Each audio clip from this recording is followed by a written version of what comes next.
2, 3.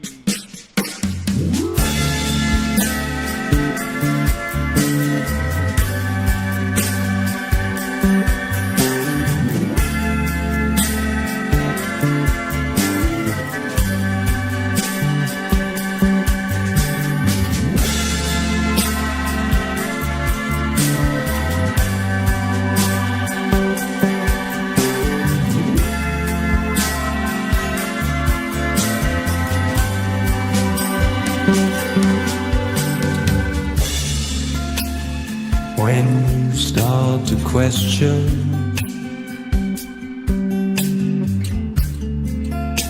the whole thing, it unwinds. Behold the great deception, traversing throughout time.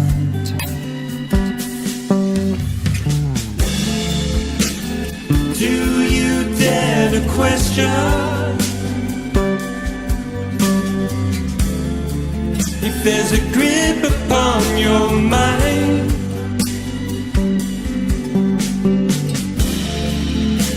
Cause at the mere suggestion,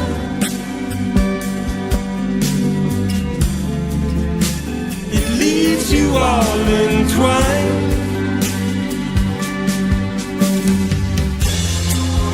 I've been searching round for curvature,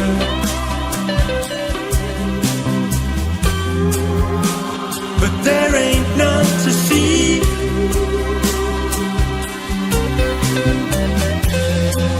No matter where I let my head turn,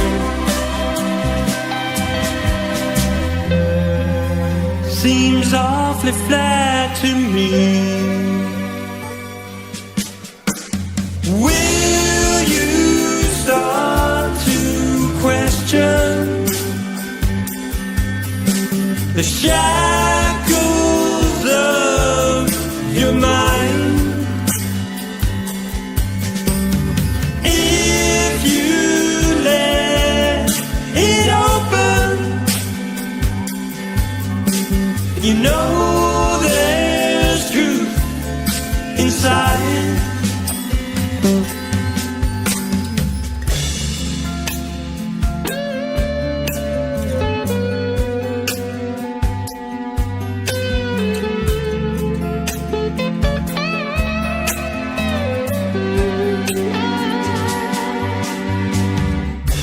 Have you been numbed into complacence, bred in circus to the end? It's time to claim your mental freedom. You know it's up to you, my friend.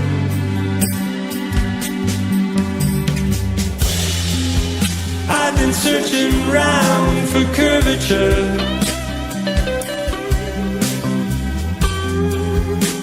but there ain't none to see.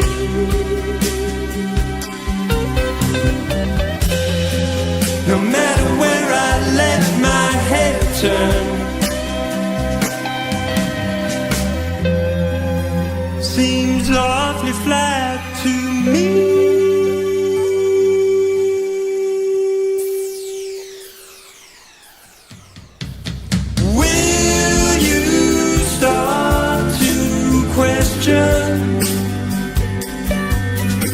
The shackles of your mind.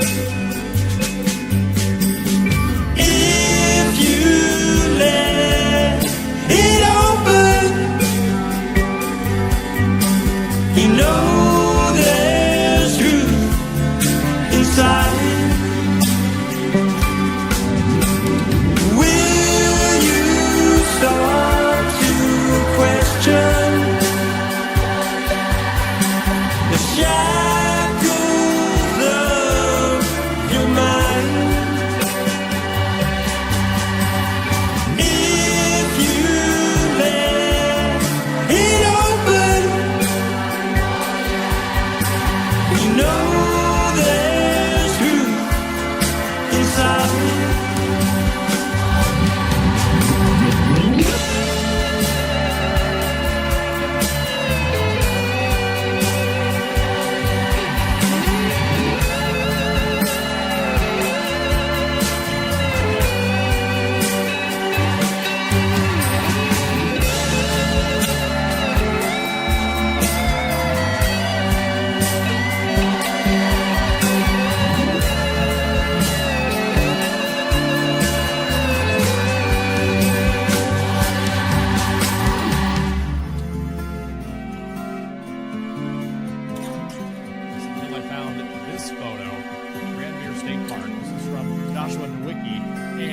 seeing here is a mirage. You typically would not be able to see this from the Lake Michigan shore. We talked about this last night. Conditions are right on the lake that we're actually seeing a mirage of the Chicago skyline. A mirage.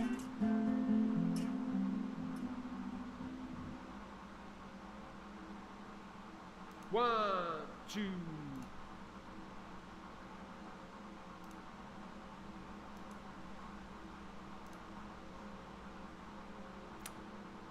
Hey everybody, how's it going?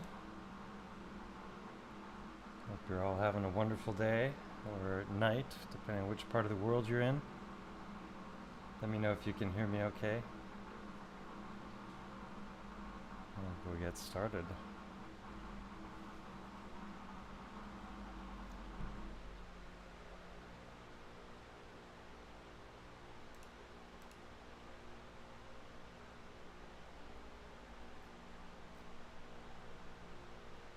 One second, we got a little bit of admin to do here. Pop out chat.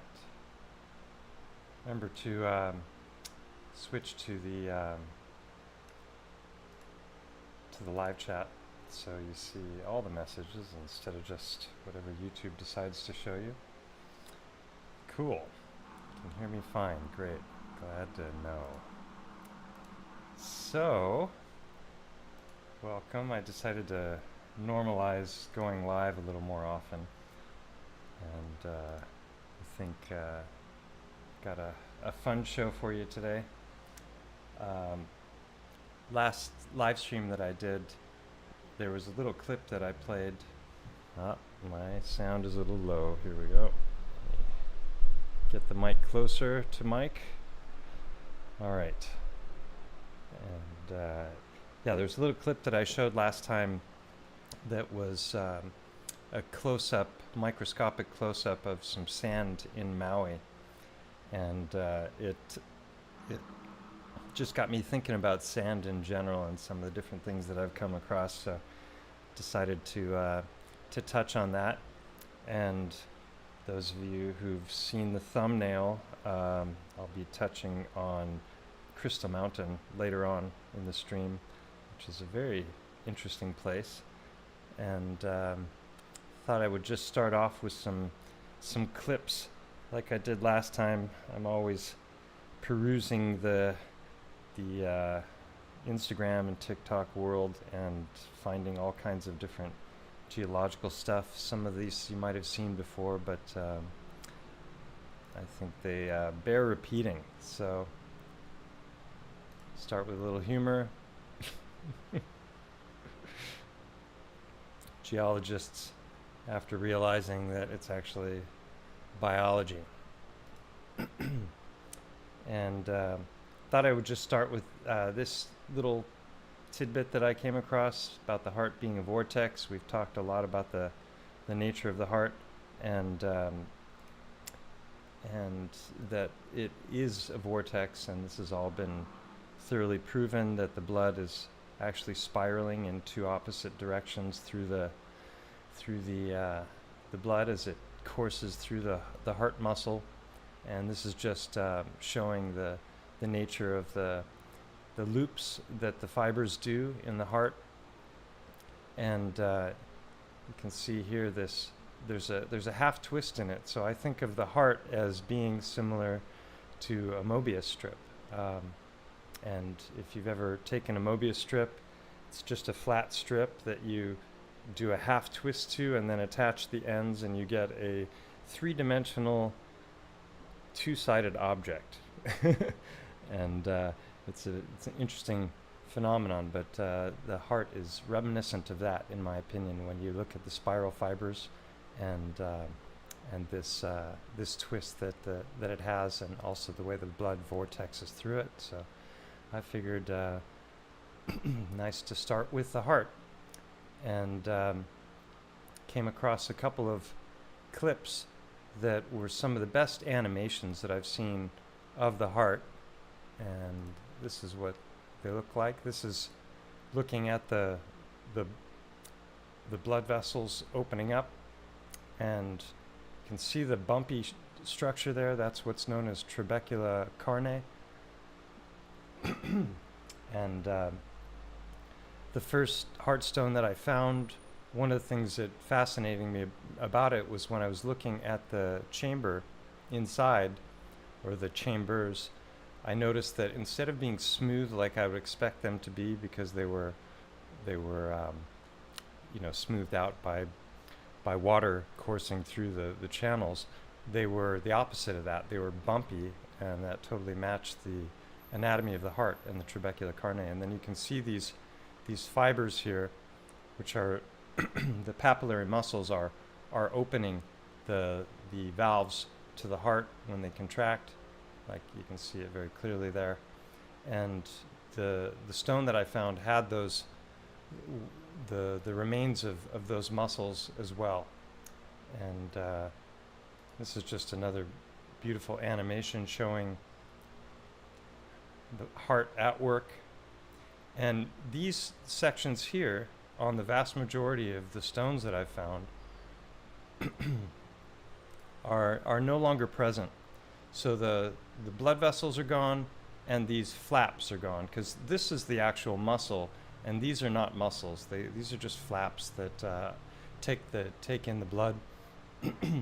We're told that the blood fills passively into the heart as it's returning, and it goes first into the atrium and then down into the ventricle.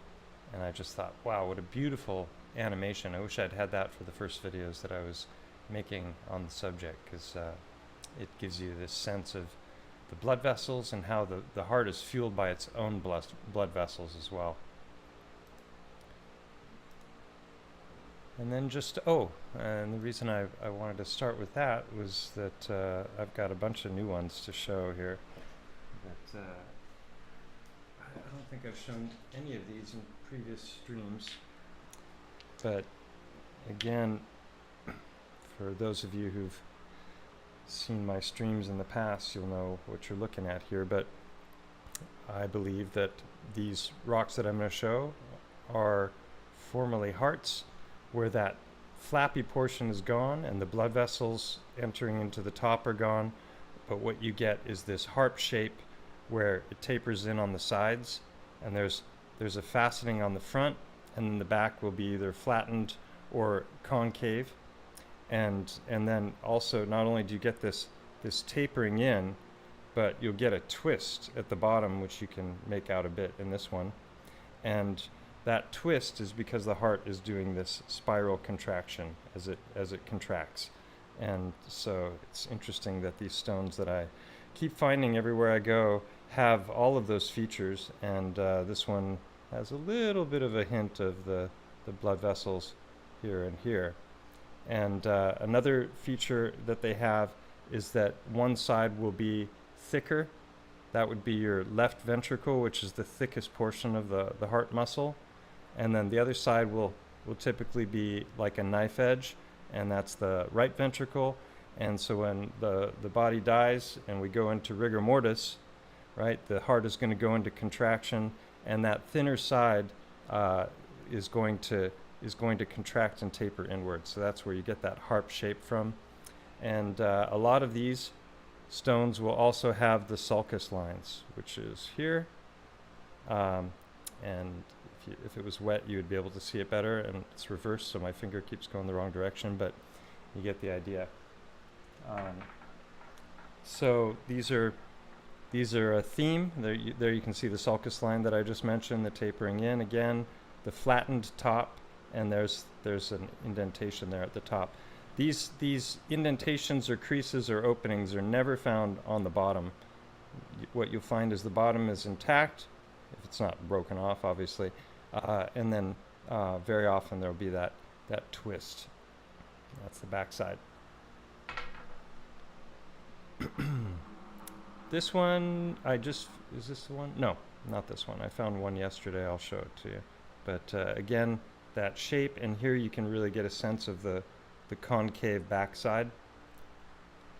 And I've never found any good explanations for how all of these features could come about through just a fragment of a larger structure breaking off and then bouncing around and rolling around and eroding in that fashion. So, and they're all complete rocks in and of themselves. They don't appear to be broken fragments of something else. So you can see right through the center, right where it should be, there's that sulcus line. Again, the tapering in, the flattened top, and little indentations again right at the very top. So it's a very, very consistent pattern. And here you see the knife edge. That's the right ventricle again. And see how it's thicker on that side? Left ventricle.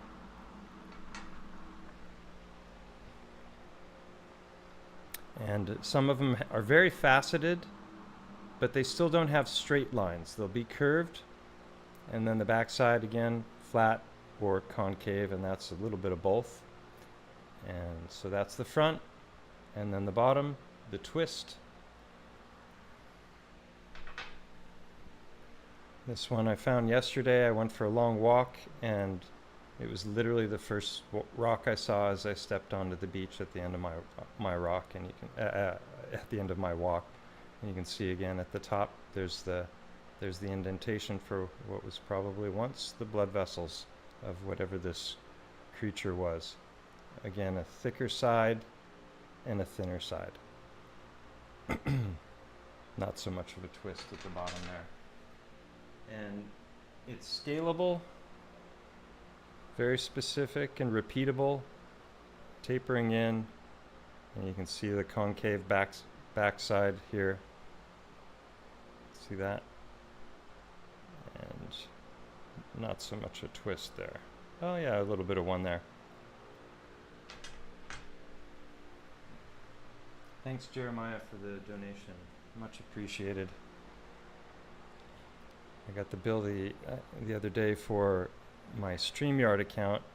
It's costing me $45 a month just to have that thing. I forgot. I signed up for it a long time ago because I was planning on doing a stream where I could have guests, and so I signed up for it, and that's just been ticking away, $45 a month. So yeah, donations are appreciated because this is not exactly something that's earning me a lot of money. And see the repeatability. There's the indentation at the top, faceting on the front, not so flat on the backside.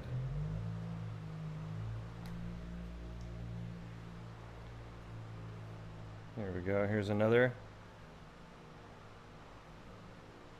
thick one on this side, thin on that side.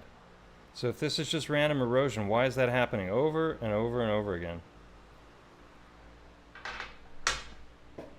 Almost done with these. Again, faceting, concave backside. Anything at the top there? Don't really see anything, but definitely a twist at the bottom. It's like a propeller blade that's twisting. Wow, somebody from Colombia. Greetings from Cartagena. Hi there. Greetings from Spain. Here's another. And once you have the eyes to see them, they pop out at you. But a lot of people send me photos that are lacking the majority of the features. They just have that overall heart shape, and sometimes not even that. And so for me to be certain at all, I want to see more.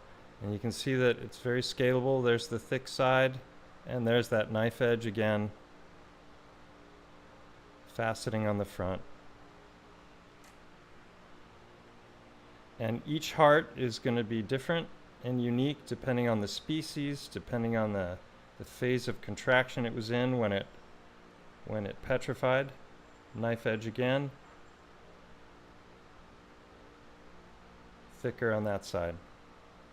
And this one has the hint of sulcus lines as well there.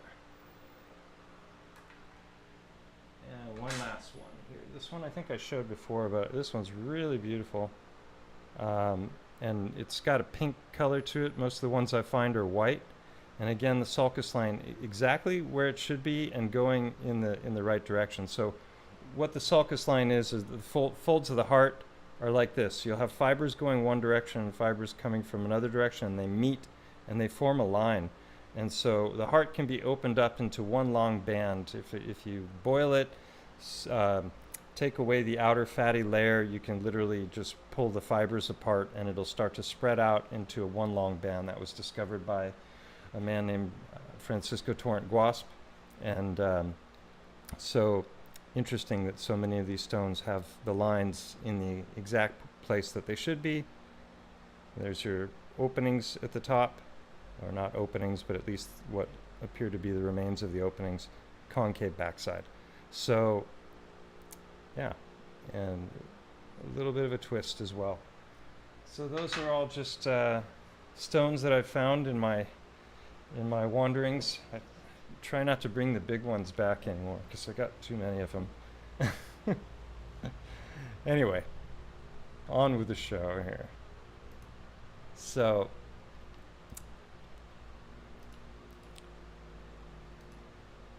yeah, I just have found so many wonderful clips of these incredible examples of petrified wood. And if you look at all of the different colors in there, I mean, it's phenomenal the way that wood can petrify. So it's not out of the realm of possibility to think that a lot of what we buy in the crystal stores is just chunks of what were larger pieces of petrified wood. And tree sap can come in many different colors, and the transmutation process, whatever it is, can also yield different results when it comes to things changing and morphing from one thing to another. I called this stream biology, or geology is biology, and that might sound controversial, but that's actually the mainstream narrative on the subject, because ultimately they're telling us that all of the sedimentary layers and the metamorphic layers are coming from compressed plant and animal life. So to say that geology is biology is just fact. It's not a wacky theory, but I coined the term biogeology just to distinguish between a far more direct connection between what was once biology and what we see and call geology nowadays, as opposed to the narratives that involve tens or hundreds of millions of years for the formation. What a beautiful piece that is, isn't it? And on the backside, you wouldn't think that was wood, but when it's turned over, you can see it's still got even the original color of the wood grain. And I've talked lots about opal. Opal is also from tree, right? We're going to see a lot of different examples of different kinds of stone and crystal that come directly from tree. And yeah, Derp says not only sap, but wood in water can change its color and makeup. And then if it dries, it would and could be making different layers or crystals. Yeah, and then if the wood is in varying stages of decomposition at the time that it's petrified, that would yield different results. If it's been infused with mycelium from fungal infiltration or termites, or there's literally an infinite variety of outcomes depending on what you're starting with. But I never cease to be amazed by this. Opal is said to have come from, basically there's an infiltration of silica into the wood grain, and the silica is what's giving it all of these colors, because it captures the light and leads to the refraction. I think it's called birefringence. And this is petrified. Oh no, this is just an agate, and who knows what it came from, but it's definitely one of the most beautiful agate specimens I've ever seen.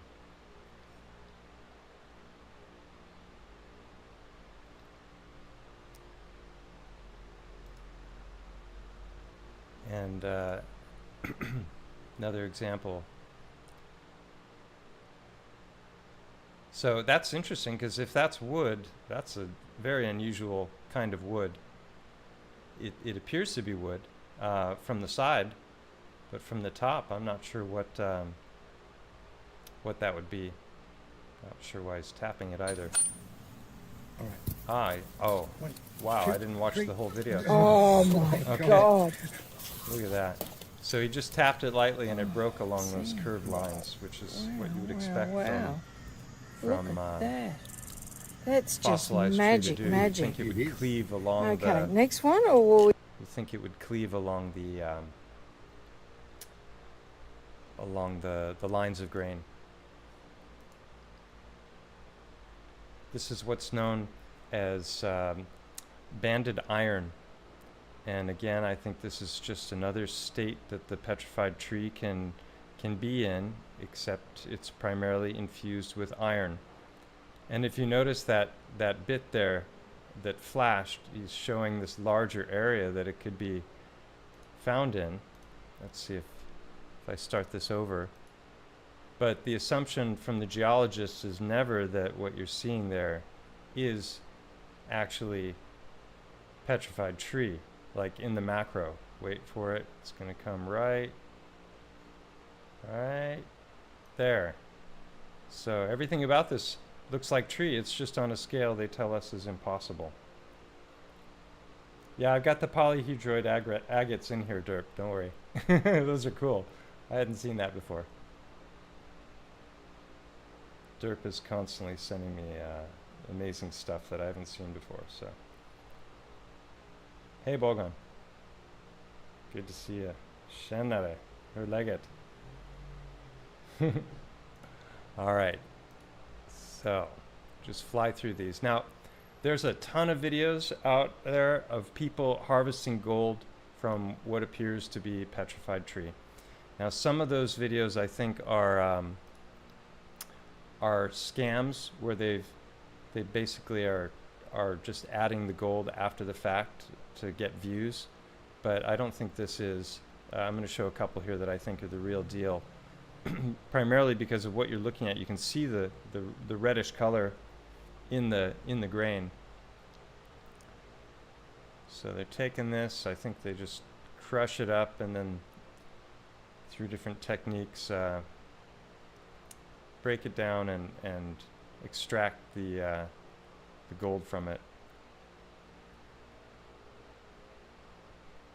And the gold is usually found kind of between things, which is where the sap would be. And I've shown in other videos that the quartz seams are where they're doing the harvesting, the mining of the gold. They're looking for these massive areas of quartz, breaking that up, and then breaking down the quartz, and then that's what you're getting, you know, as they break them down. But here you're not even seeing quartz. There's probably a percentage of quartz in this, but this to me is just obviously wood. I've shown a bunch of these clips. They just never cease to blow my mind. Harvesting the marble. And so how does that come about through sedimentary layering? I'm sure they'll give you some convoluted answer because they have to, because that's their narrative, is that it's formed over hundreds of millions of years in compression. Or maybe that was once something else, like tree. It's another amazing opal example.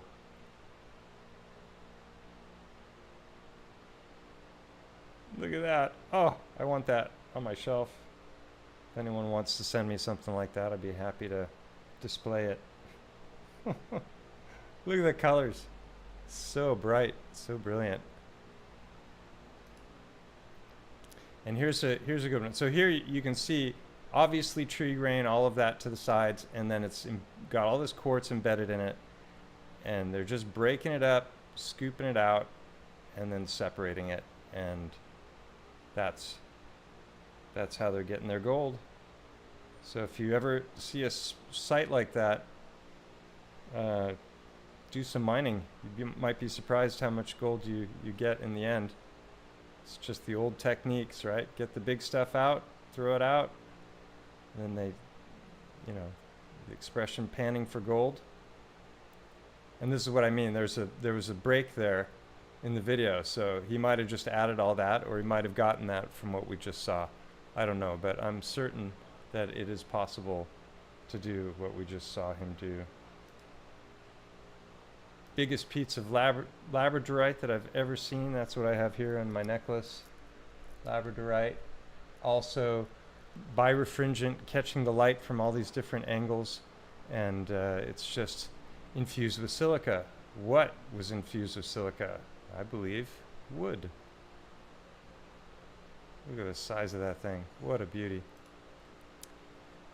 So really what we're talking about, it may be transmutation of elements that comes as a result of things like plasma or electricity. It might be just chemical transmutation, but I saw this video and it's just so mind-blowing.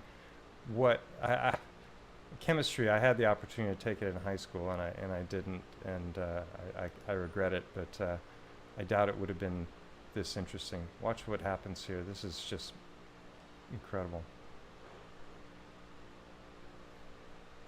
Make that bigger.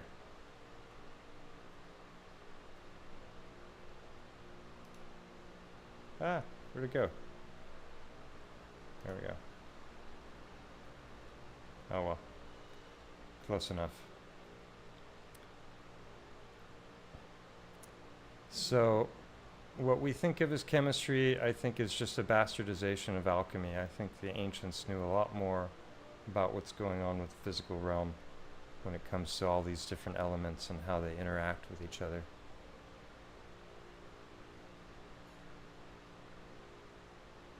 Look at that. It looks like a nebula.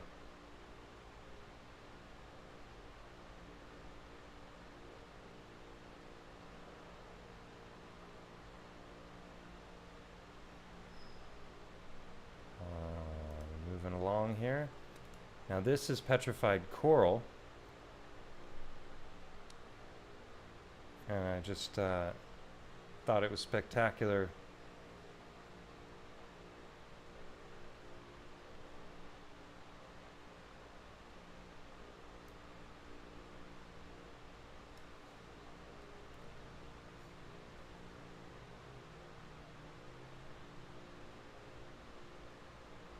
That's true, Stacy. All chemical, they just simply remove God.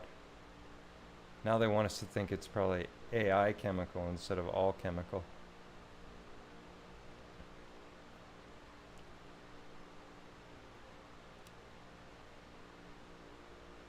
Oh, look at that.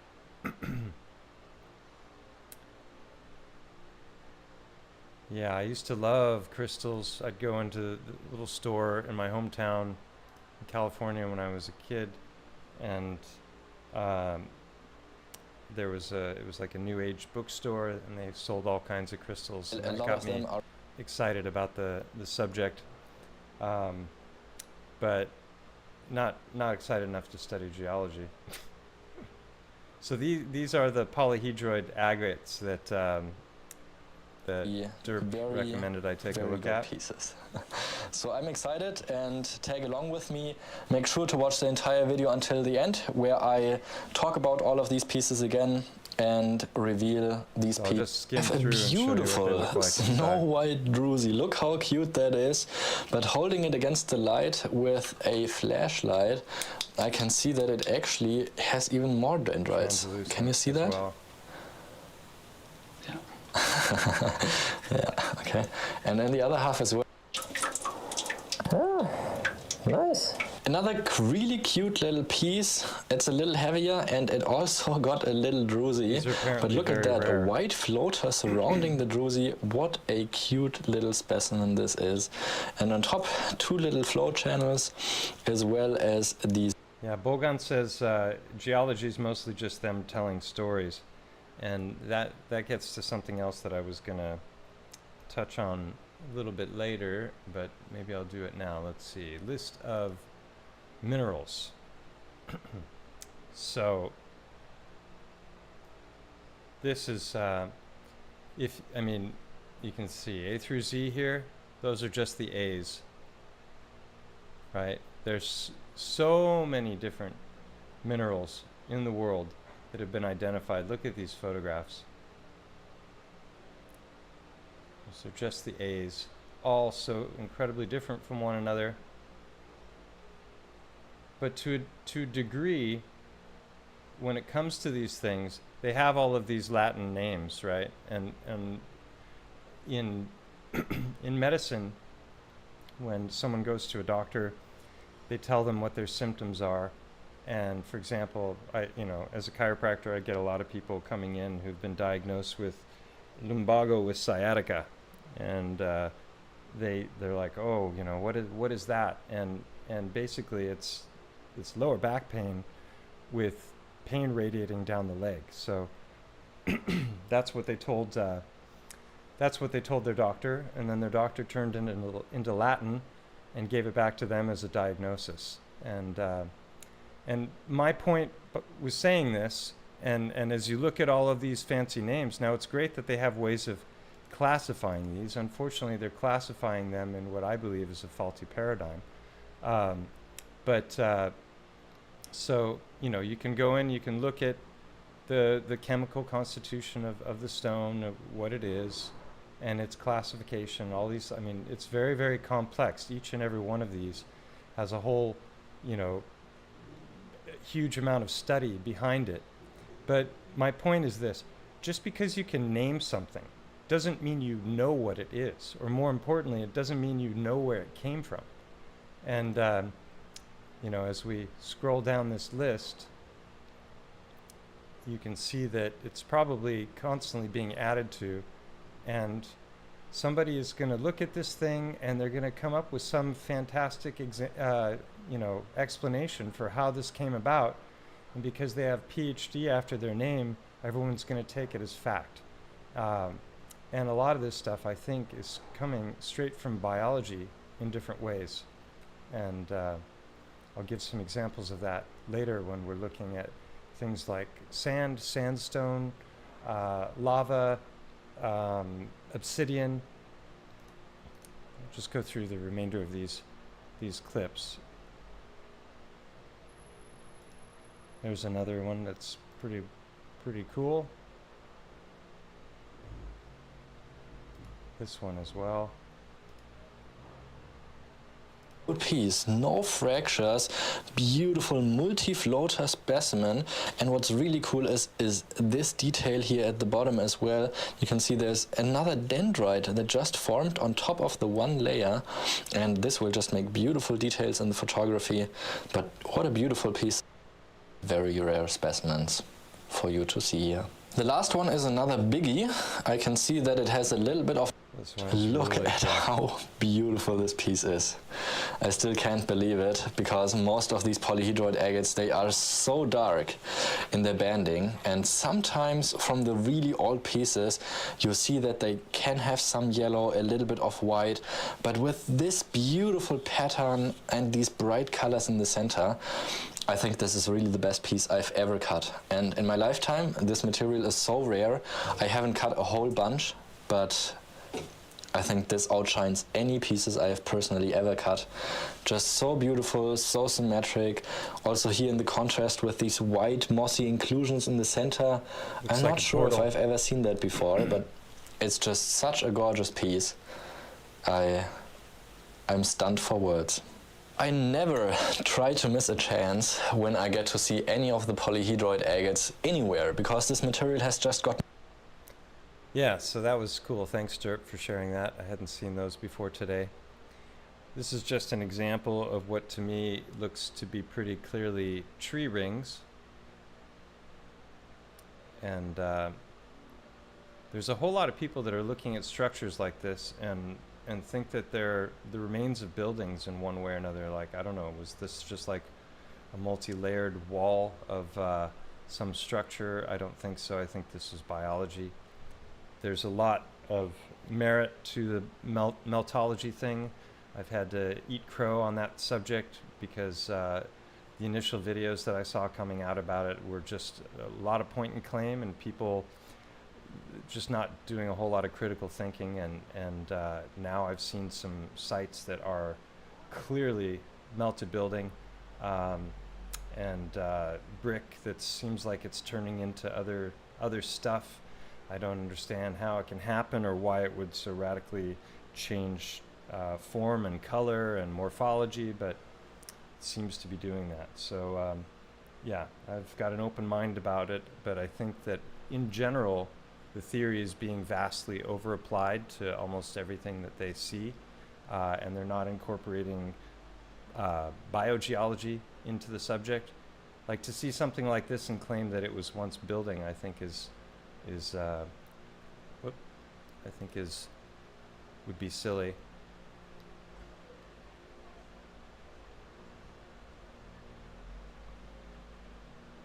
And also doesn't appear to have been carved by water, because you've got these rough edges. That looks more like the channels through which water might travel upward. I don't know. It's fun to speculate, but to make claims about things, you gotta have a lot of evidence. Now, this is another thing that's caused me to rethink a lot of different sites that I've seen, because you can see how this is layering here as it's poured and dried. This looks like tree grain, but I think that that's just a function of how the lava has come through and then eventually cooled. Or actually, it's still soft. You can see it being pushed. So that's just a function of the fluid. Isn't that wild? But here we're looking at basalt, and you never see any in-between stages. You can see basalt that looks like it's melted, and then you see all these chunks broken. But I think it's far more likely that when you're looking at basalt, you're looking at something that was formerly once tree. And there's more and more of this getting out on the the shorter versions of the internet, Instagram and whatnot. But I think oftentimes they're just looking at stuff, and they're not going very deeply into it. It takes a lot of time to go through this information, right? To share what's there, and there's so much evidence in favor of the theory, but you keep seeing a lot of the same few bits of evidence over and over and over again. So that's one of the things I try and bring to these presentations, is a more thorough approach to it.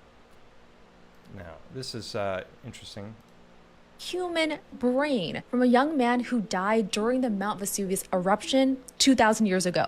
This is glass. This young man's brain transformed into glass in an extremely hot cloud of ash. I wasn't going to say it, but this is really blowing your mind to a whole other level. Researchers found these small chunks of black material inside his skull back in 2020, not knowing exactly what it was. Now they believe a hot ash cloud of around 510 degrees Celsius surrounded the body, then quickly cooled to turn his brain into glass. This is the only known case of human tissue, or any organic material for that matter, turning to glass. Researchers say this phenomenon is super rare, but not Okay, she's wrong about that, which she just said. I'm going to show you some evidence of that in a moment, about that being the only example. Technically impossible. Their theory is that a pyroclastic flow, which is a fast-moving flow of hot gas and volcanic material, buried the man and caused this bizarre transformation. The one aspect that is stumping scientists is how could this pyroclastic flow hit such extremely high temperatures and then cool down fast enough to form glass. Creating glass isn't easy. It requires very specific temperature conditions and very rarely happens naturally. What's even more intriguing is that no other organs turn to glass, only the brain. Yeah, they got wasted away. Yeah, so this is one of the first things that I pondered when I was coming across the petrified organs, is how could the rest of the body be destroyed? Or how could they petrify without the rest of the body being there? And the theory was that the body was being destroyed, obviously, because I had the empirical finds, and that was initially what led me to volcanic explanations, because pyroclastic flows can reach temperatures of up to 1500 degrees Celsius. They can move at the speed of sound when the explosion occurs. So, I mean, those are some pretty powerful forces that could just, wipe out a body pretty darn quick, and then the organs would be boiled initially inside the chest and abdominal cavities and would harden like hard-boiled eggs. Those are my theories, but I was confused about why I wasn't finding brains. So I'm just going to share this little, about 5 minutes of this video that I made before, of where are all the brains.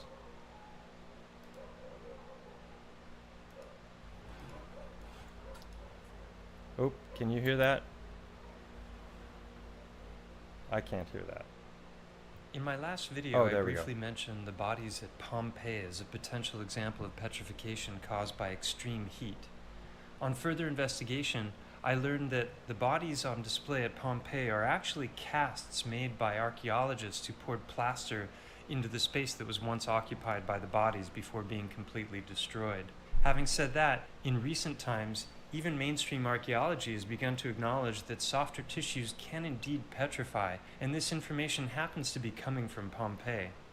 This article is only a couple of months old and is talking about the find of vitrified brain. So vitrified just means turned to glass. And it says here, it appears that the heat was so immense it turned one victim's brain to glass, thought to be the first time this has been seen. Experts say they've discovered that splatters of shiny solid black material found inside the skull of a victim at Herculaneum appears to be the remains of a human brain tissue transformed by heat. They say the find is remarkable since brain tissue is rarely preserved at all due to decomposition, and where it is found, it is typically turned to soap. So that's called soapification. You can see here that soapification is a process that Saponification. involves conversion of fat or oil or lipid into soap and alcohol by the action of heat.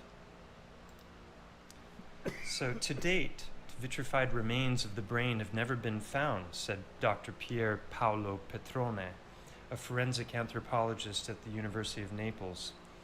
So I believe that based on his statement that Dr. Petrone is unaware that there are at least 2 examples of petrified brains that have previously been discovered.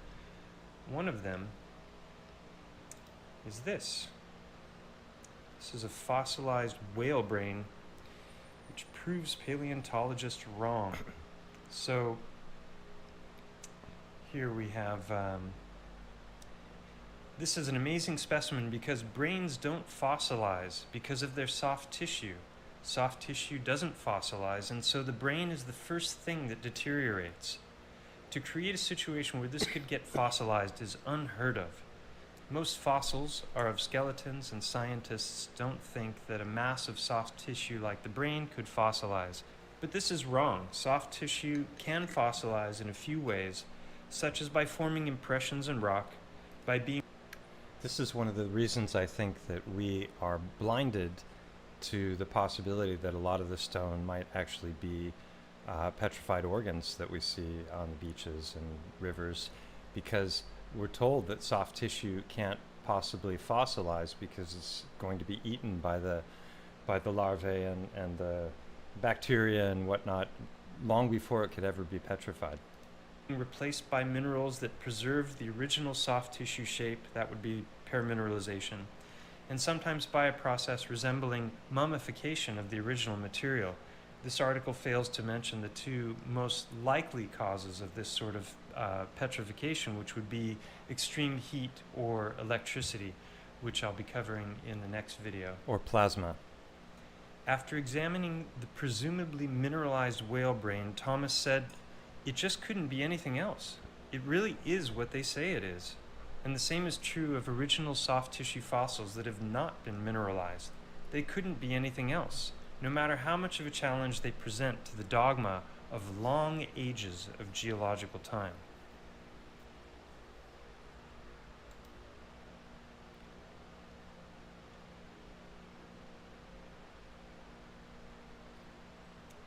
So here they're talking about the heat involved, and it says this suggests extreme radiant heat was able to ignite body fat and vaporize soft tissues.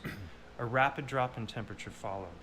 So that's what I'm talking about with the organs as well, that there's some kind of an extreme heat that's igniting the external tissues of the body, and then that simultaneously is heating the organs in their fascial sacs, and the tissue surrounding the organs is being superheated, and they're hardening like hard-boiled eggs.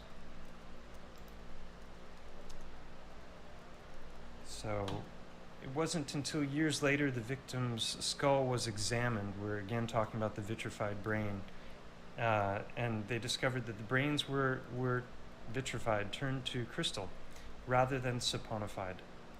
The preservation of ancient brain remains is an extremely rare find, but this is the first ever discovery of ancient human brains remains, vitrified by heat, about 950 degrees Fahrenheit, produced by a volcanic eruption. So we can see here, this is clearly brain material. It's undeniable. This is a whale's brain. And I found these after I had already theorized that different forms of fat would petrify into quartz, and the brain is primarily fat, and it's very clearly quartz that you can see in these examples. Got different images from different angles covering the same There findings. you can and you can see see it. in It's here, very clear. look at this. This is literally turned to quartz crystal inside the brain. I believe that the reason the brain became vitrified is because the original brain tissue is composed almost entirely of fat. Yeah. In the So fourth and fifth, that gets into the whole boiled egg theory, which I've talked about on many occasions. So just wanted to share that because I came across that little clip, and we're going to be getting into the different ways in which sandstone manifests. And sandstone, when it breaks down to sand, which is one of the main topics I'll be getting into shortly. But you can see all these all these layers don't make sense from a sedimentary layering perspective. Like, why would you get these diagonal layers going this way, and then you're going to have horizontal layers? I've got examples which I'll show in a bit that are phenomenal of oh, and here you can even see the grain going through it, right? So that also kind of debunks. You've got the sedimentary layering here, but then it's got these swirls going through it, which are banded. And you know, maybe Occam's razor is a better explanation. Like, it actually is what it appears to be. It is wood rather than some convoluted explanation for how it came about. It's a very well-preserved Anizirus, also known as the North American toad. It's been replaced by the mineral trona, a type of salt. But these guys aren't a million or even 10,000 years old. They were fossilized in about 1 year. In March of 2022, the biggest flood seen in over 110 years swept over Owens Lake, California. So while in a state of hibernation, the frogs, along with other animals such as mice, insects, and even bats, were swept away. The animals made their way to a dry lake bed. It was filled with salts and sodium sesquicarbonate dihydrate, also known as trona. The animals were replaced by the trona so quickly that they didn't even have time to decompose. This is why they're preserved so perfectly. They were also most likely killed instantly because of the extreme conditions in the lake. Because the animals were cast in trona, they're technically a fossil. They can also be considered a pseudomorph. Also, they even glow under UV light. That's far These fossils are a one-time find and truly a unique phenomenon. Follow us and join us next week for more facts about rocks and fossils. This is a So that's similar to what I've talked about many times, Lake Natron in Tanzania, where creatures fall in, and because of the extremely base waters, it's like pH 12, I think, they die very quickly. And the only thing that can survive that kind of water are flamingos, and they only, they have those long legs, so they don't exactly go swimming in the waters.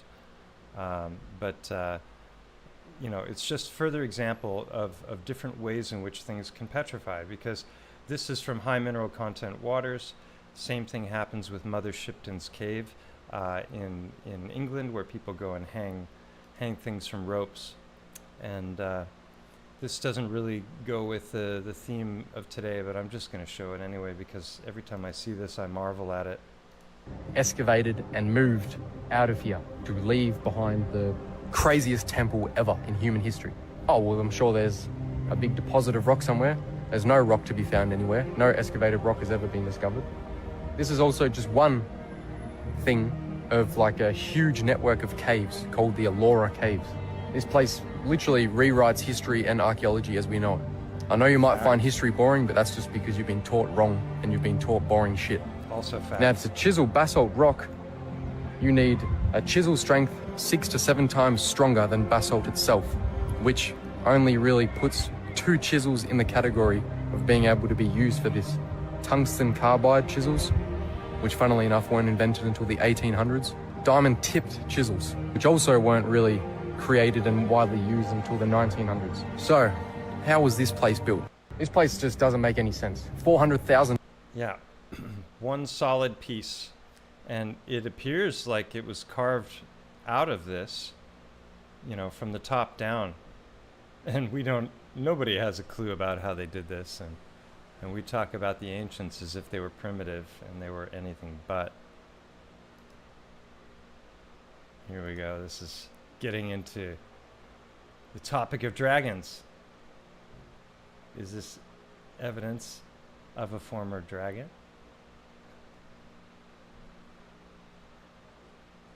Watch when the camera gets high enough to see the backside of this thing. It totally looks like a dragon laying down.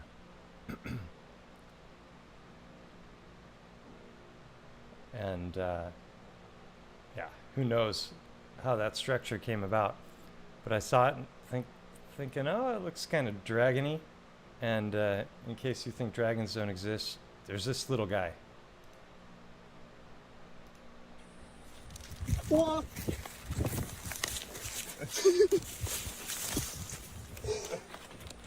Oh là là là là. Ça, Colrette. C'est pas plus compliqué. Voilà. Bah en fait, faut juste que tu viennes dessus. Salut. Vive l'Australie. Quand on me dit oui, les arbres à collerette, c'est compliqué à attraper, vous les embêtez. Non, non. Hop là.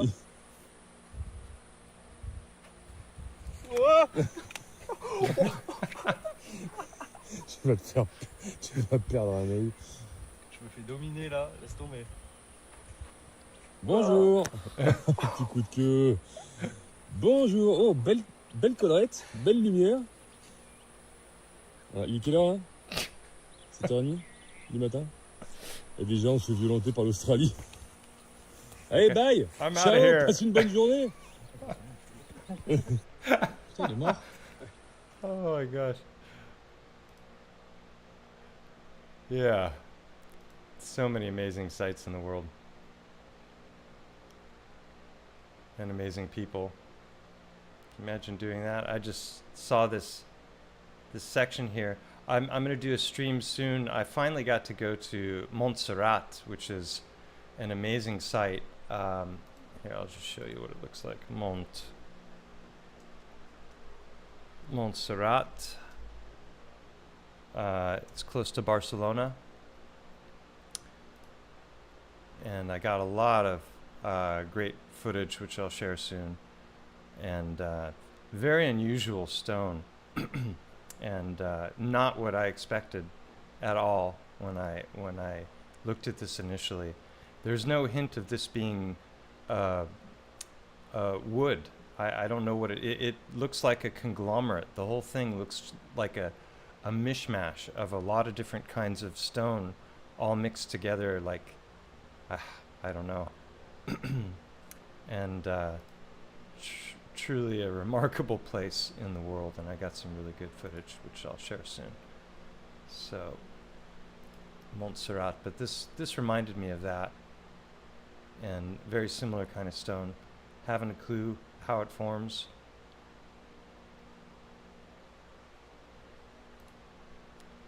That guy's got big ones.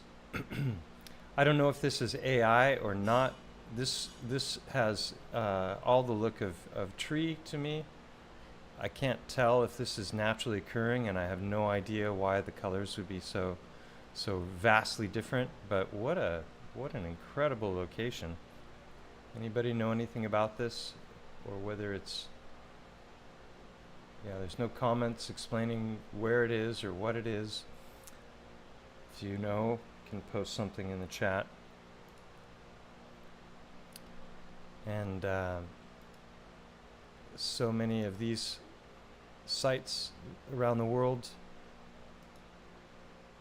And of course, the geologists are just going to say that this is all sedimentary layering. It's just laid down layer after layer over long periods of time. And we know that narrative, the timelines have been totally debunked by Mount St. Helens, which laid down some pretty complex and very detailed sedimentary layering in just a matter of hours.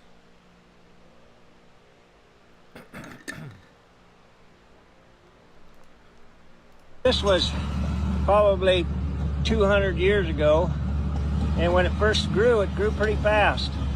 Then the forest got dense, and then now you can't even count them. Honest to God, there's 15 at least. So this is interesting because when the trees are, you know, when the forest is tightly packed, the trees don't have as much nutrients to feed on because it's being shared amongst all the trees, and maybe the weather patterns are such that it grows very slowly. When it's growing fast, the rings are bigger and thicker and softer as well. So this would be hardwood here. So if you were to find this on a really, really large scale, you'll still see the tree grain in it probably, but it's going to be this really, really dense stone. Whereas up here would be more like your sandstone dwelling kind of stone, which I'll show you guys in a minute. Yeah. East, look at the growth rings there, how tight they are. And this stayed old growth till it right here, and then they logged. So they got rid of all the other trees. This tree was left behind. You see how it took off? Boom. Grew like crazy after that. Man, I mean, this is the finest stuff. You can't, look at that. I don't know, can you see my fingernail there? Look how many growth rings are in the fingernail. Gosh, that thing is tight. We call them bastard growth. Strange name for it. Here's a new one for me. I don't know if any of you have seen this before, but this is pretty cool. Stump. You can see it was cut down this tree, and the wood continued to grow and sealed over that cut.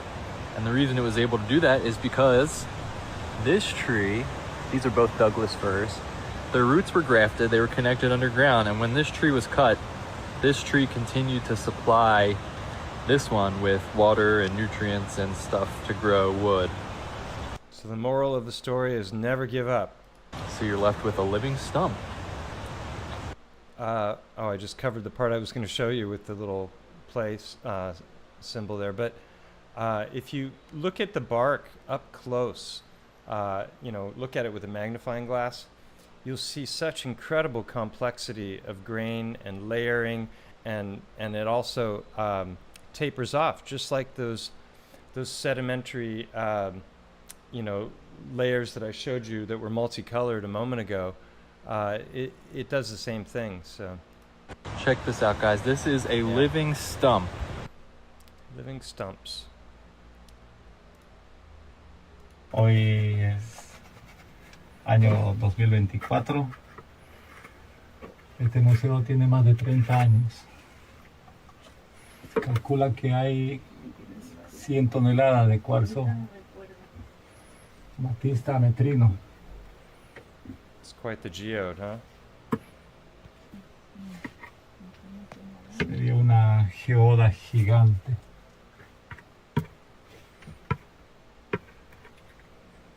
One of the biggest in the world is here in Spain. I don't know if this is really a petrified turtle, but sure looks like it. Under the sea, darling is better down where it's wet, and take it from me. Up on the shore. Turn that off. Don't want to get a strike for the music.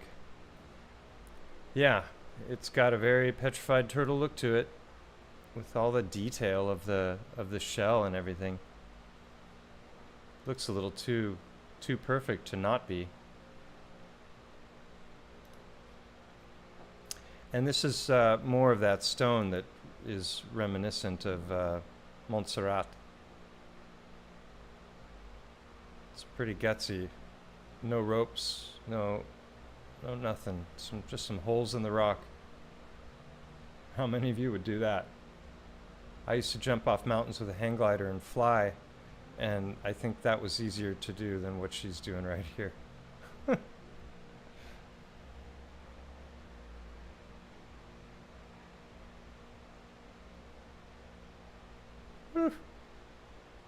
Look at that. Look at that location.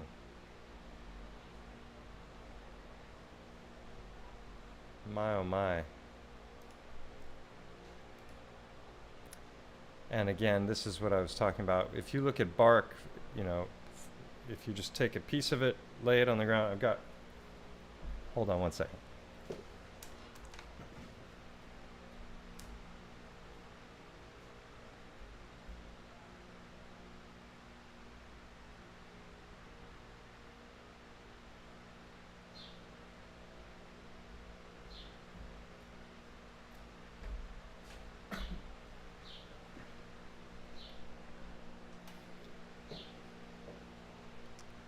Show you exactly what I'm talking about here.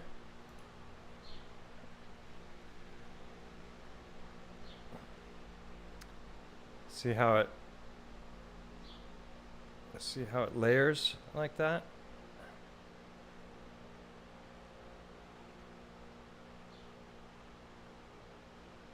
How many stony structures do we see around the world that take on exactly that shape? And looking from above, you get that it looks like a, you know, a topographical map showing your elevations, right? And here, this one isn't so prevalent, but there's a big difference between this one I'm showing right now and what I just showed you before. Here, might be able to see it catching the light and glittering. It's got some metal in it, and the difference between this piece and this piece, which I found in the same location, is this one is stone. So, like I've said in the past, when I was traveling with Hangman 1128, there were a bunch of times where I was looking down at stuff and I was like, is that stone or is that wood? And I had to pick it up to be able to know which was which. So I don't know if that's what we're looking at here, but could well be.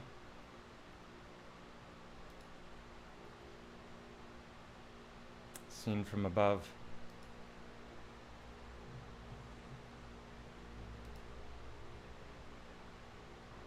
Pretty cool. So many beautiful places in the world. Till I started doing all this research, I was just completely unaware of how many breathtaking sites there were, but it's now quite apparent. So this is one of the bigger geodes I've ever seen.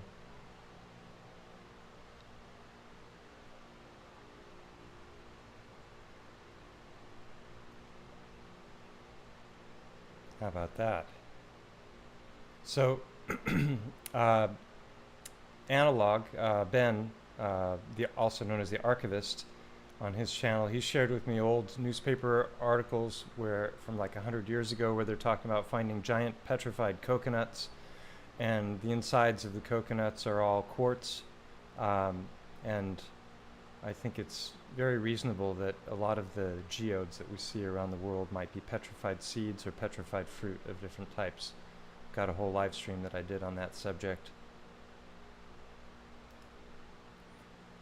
This was new for me. This is blue lava, and I had to look into it a little bit because I was like, really? Does it come out blue? And apparently it's a sulfur gas that is given off by the lava, and when it burns blue. So the lava itself isn't blue. You can see the red here and here, but the fire that the lava creates is blue.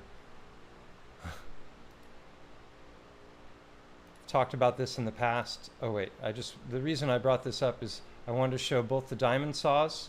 So they just use a rope, or it's not a rope, but it's metallic, and it's embedded with diamond.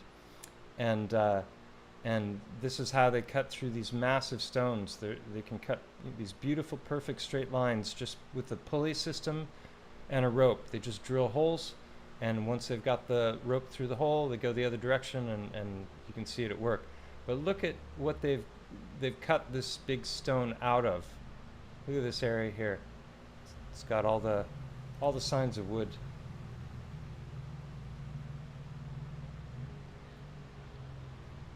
So this is one of those things where it's like we might see a big square hole or some odd shaped hole cut out of some massive stone, and then they would start to speculate about, you know, how the ancients did such a thing, and they had advanced technologies. They might not have been advanced technologies at all. They might have just been steampunk technologies. You know, they could have done the same thing.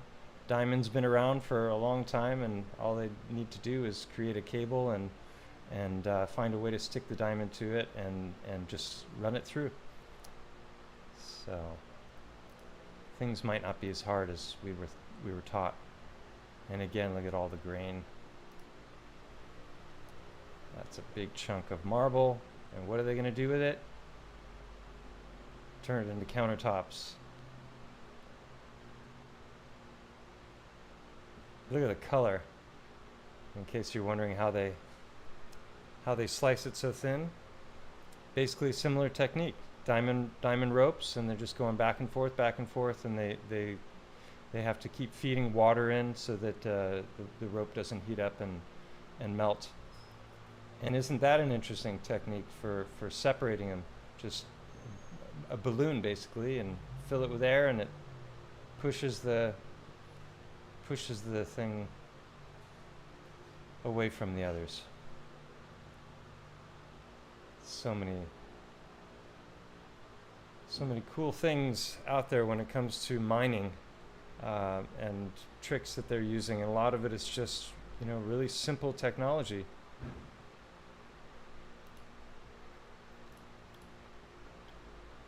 I showed this once before, but I saw it and I was like, okay, it's worth another view. And just decided to carve away. Whoops. I would love a HD version of this. In Riverview Park.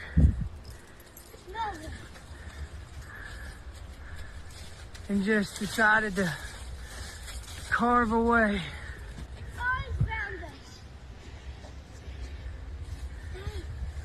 Someone must be an artist. Someone must be, huh? Give them a job.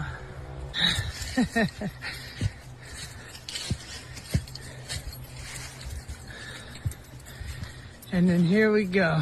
Something we missed before. Someone said an Arbor Day foundation. So here we go.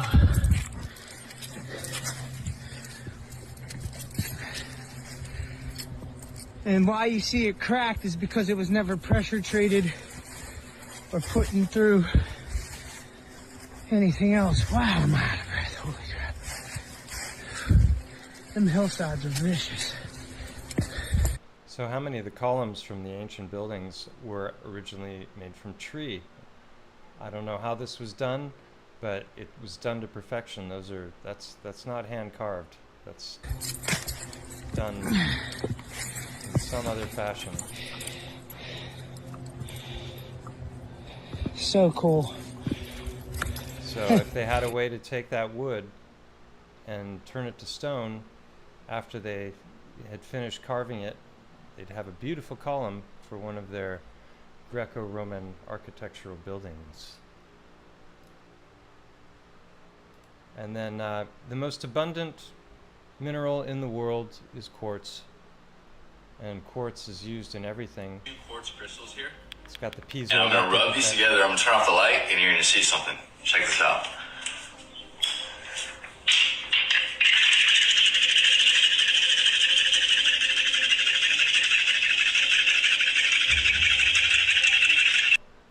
They use that to keep time, the piezoelectric effect. It's used in quartz watches and our computers and everything else. And yeah, so those are the little clips that I wanted to show you. And how's everybody doing in the chat and watching? Let's see here, what do we got here? 150 are watching. Welcome everybody. Yeah, so we're talking about the magnificent world of crystals and how it's just never ending, all the different myriad of things that can occur, and there's lots of claims about how each and every one of these forms. Each one has all kinds of information, its chemical composition, olgite, and you look at it, well, some have more information than others, but I think ultimately what we're looking at in most cases is biogeology. That here's native silver, grows in veins. I've talked about that a lot on the channel. And so somebody sent me this yesterday, Roger. Thank you for getting me into the nuttiest yet most amazing topics ever. Right now I'm researching Sasquatch after having ignored the subject for all my truther years. I'm wondering what's next. The loony bin? Yeah, welcome to it. He sent me a Ko-fi, and it was the first time I've gotten a notification from Ko-fi, and I saw that there were some others that were sent before, so I apologize for not sending thank yous for those, but there's a lot of interesting topics that most people think are crazy that don't have any real evidence. I used to think the same about Sasquatch, and anything I ever saw was always just blurry photographs at a distance, and could have been some guy wearing a furry suit. But if you watch my last stream, the last hour of my last stream, there's some pretty interesting evidence for Sasquatch that I got to film firsthand, boots on the ground in the Seattle area, Granite Falls, and or was it Grant Falls? I'm not sure if it was Grant or Granite, but yeah, check that out, last hour of the last stream. So this gets back to what I was thinking about before with the last stream. There was that little clip that I showed that let's see if I've got some examples here of sand in, well, yeah, you can see, like, when you look at some sand under a magnifying glass, it just looks like all kinds of different gems and shells and different creatures and just pieces of chunks of this. And when I lived in Maui, I got to experience this firsthand. There was a beach that I'd go to called McKenna Beach, and the sand was so amazing because it wouldn't stick to you. Like, well, it would a little bit, but you go in the water, you get out, and you'd lay down in the sand, and you could get up and you could just like gently brush it off of your legs and your arms, and it wouldn't stick to you like this thinner, annoying sand that gets into everything. And that's because when you looked at it up close, it looked like this. That's very different from the sand of the Sahara, and that was what got me questioning last time. I was thinking about what are the differences. So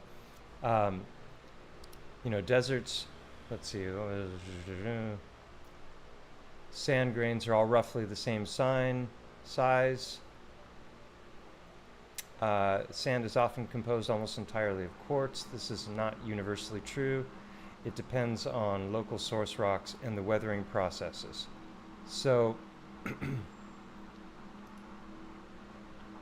let's see here.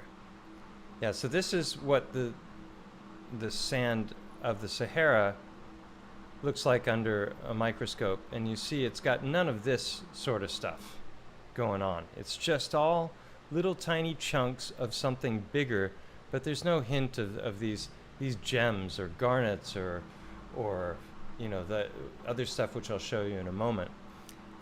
It's just a whole bunch of mishmash of what looks like tiny little rocks.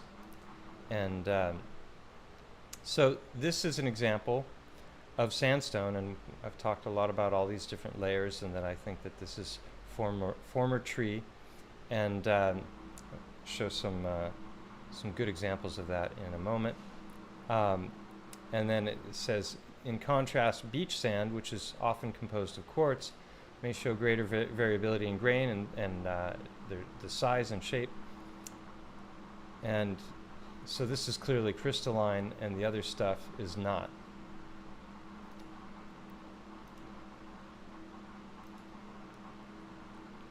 And again, just further emphasizing that some beaches look like this, and that's why they're so wonderful to walk on, and it just feels good between the toes, and it brushes off easily.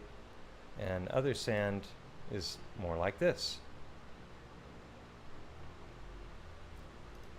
So I decided to ask AI, is there historical or empirical evidence of cities being buried under the Sahara Desert?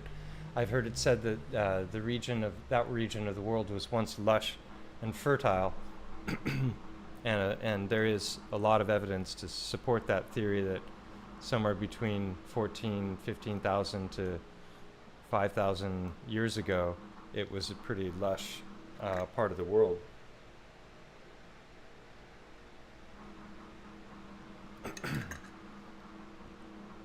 And then my then my next question was, what are some of the theories about the origin of the sand itself? And it says weathering of ancient sandstones. Primarily, the primary source of Sahara sand is the weathering of Cretaceous sandstones, which were deposited in the region covered by shallow seas between 245 and 65 million years ago. And they originated from sediments eroded from ancient mountain ranges, including volcanic and granitic formations, blah, blah, blah. So that's your official story on sandstone. And so that gets me to looking at sandstone. Whoops, that was the wrong window. Hold on 1 second. There we go.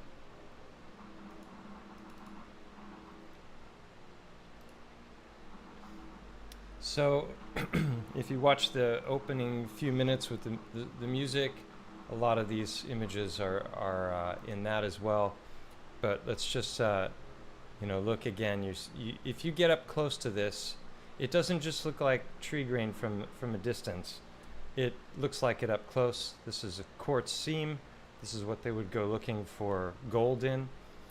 This is red rock in Colorado, or sorry, in Boulder, Colorado. And again, this just has all of the look of tree. And this is some of what I was talking about when it comes to these impossible sandstone formations based on what we're taught about how things lay down and layer. And again, we got layers going this way, layers going this way.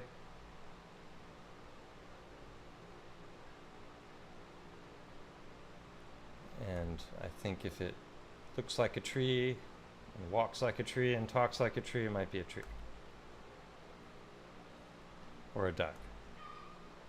And this is one of the best examples of what I think just completely destroys the basics of your petrogenesis cycle. But I'm sure lots of geologists would disagree with me on that point.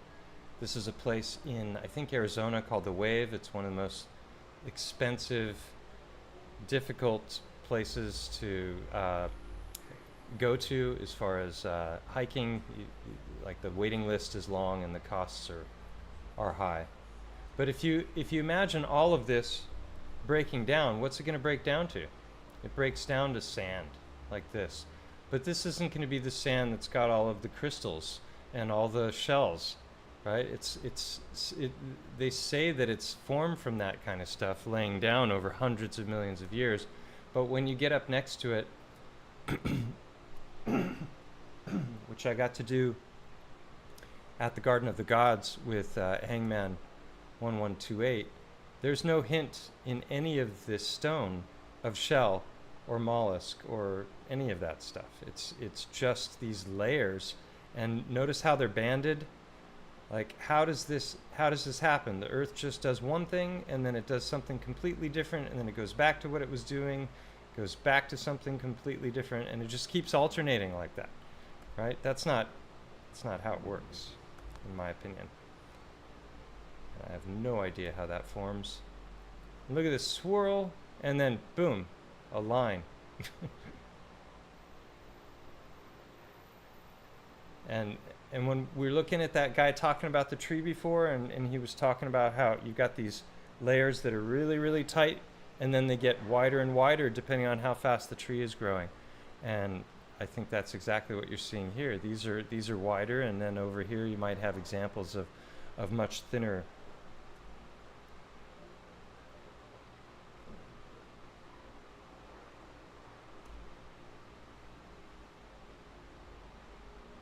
And a lot of people also want to say that this is all melted building, and there's no hint or sign of brick or window or door or anything in these structures. So like I said, I think the theory has merit, but they're over applying it, and they need to start to bring in some other things, like the possibility that a lot of what they're looking at might have started as biology, not a big building that got hit by incredible forces.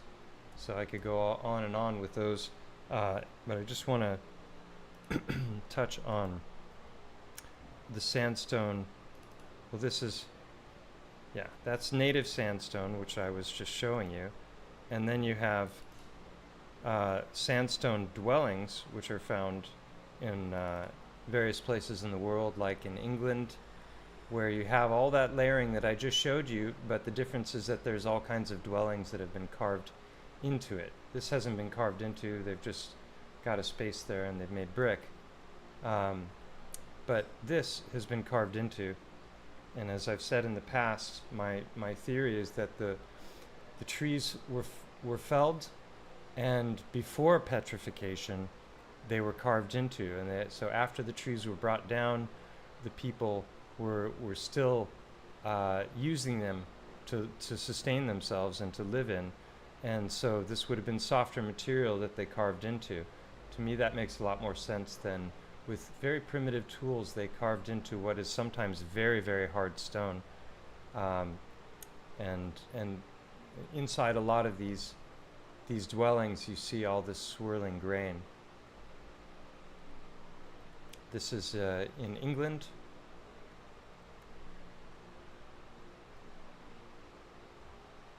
And these are the mesa dwellings. I think it's in Arizona, maybe? And the tales are that there are tunnels that go back very, very deep into these locations. And a lot of sites are off limits. I think you're only allowed to access something like 20% of the Grand Canyon, and other places that are of great interest are typically off limits because they don't want people to destroy them. And then they go in and they rebuild everything, right, to make it into a little tourist place. The place that's just outside of Boulder, or not Boulder, outside of Colorado Springs, where Garden of the Gods is. There's a whole cliff dwelling there that wasn't even originally a cliff dwelling. They've just used a site like this and then built dwellings inside to match what it used to look like. Now we're getting into places like Petra, and here you can really see all of the tree grain. And I think this is a slam dunk for this being formerly tree. There's no way in my mind that these patterns have formed from some kind of melting brick. And that includes places like I'm not sure if Petra is in Jordan, but Jordan as well. I think it's pretty obvious. Here, look at this. You've got this white, which would be like a quartz layering, and then where that's broken away, you can see all the detailed grain in here. There's no way you can convince me that this was once brick of a building. So, yeah, I think if the meltology people start to incorporate some of the obvious evidence for the great trees into their findings, they'll find themselves looking a lot less crazy when they're trying to describe how certain geological features came about. So, let's see here.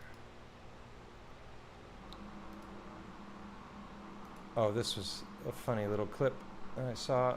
Let me just check in with everybody first here. How's it going? Any questions in the chat? I've just been going. Anybody? If you ever have any questions, do them in all caps, and then I can quickly scroll back through the chat and see them without having to read everything. Totally twee. All right. That right there is a blue parrotfish caught it here. If you're the type of person that enjoys the beach, I'm gonna change that for you. Meet the parrotfish. It's basically a 100-pound armored fish that's only found in tropical regions. I'm jealous. Now, the first thing you'll notice about them is the fact that they have a beak, like a bird beak, hence the name parrotfish. And they use that beak to eat rocks and coral reef. And this is where things get weird. When they eat the coral reef, it can't all be digested. So the rest just gets pooped out. But the thing is, the parrotfish poops out sand. That's sand. They poop sand. And a lot of sand too, like a lot. One parrotfish can expel 1,000 pounds of sand a year. In fact, 70% of all white sand beaches in the Caribbean and in Hawaii are made by parrotfish. Keep that in your mind the next time you say, I want the sand between my toes. And as always, follow for more facts. Yeah, so that's something you might not have thought about when you're lying on the beach. So I'm guessing if you looked at that sand under a microscope, it's not going to look like the Hawaiian sand that I was talking about before. It's probably just going to be fine chunks of coral that, I don't know, maybe you might not even be able to recognize that it's coral. But it would be interesting to see some of the extremely white sand beaches under a microscope. And that got me to this other subject, which is diatomaceous earth. And I think probably a lot of that brilliant white sand is also made of this stuff, which is really interesting. So I asked the question, what is diatomaceous earth and what are its uses? It's made from diatoms, which I'll show you pictures of in a moment, but it's soft, I don't even know how to say that, siliceous sedimentary rock composed primarily of the fossilized remains of diatoms, which are microscopic algae with silica-based skeletons. It appears as fine white to off-white powder with a highly porous structure. So they use this for filtration and as an insecticide because it's extremely abrasive. So the sharp silica particles damage the exoskeletons of insects like ants, fleas, beetles, and soft-bodied pests such as slugs and aphids. So people sprinkle this in their gardens, and it kills the aphids and it kills these other things because it slices them up or makes them not want to be there at the very least. So yeah, so it's abrasive, it's absorptive, it has all kinds of health benefits as well. And this is what it looks like under a microscope. These are diatoms, and all I can think of is the glory of God. Like, look at these things. Absolutely amazing. And so these actually have exoskeletons, and so when they die, those turn into diatomaceous earth, and each and every one is completely unique, like a snowflake, and just a masterpiece.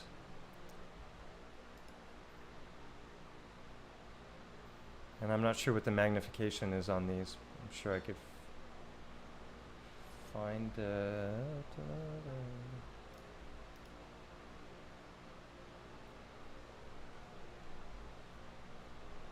oh, doesn't say there.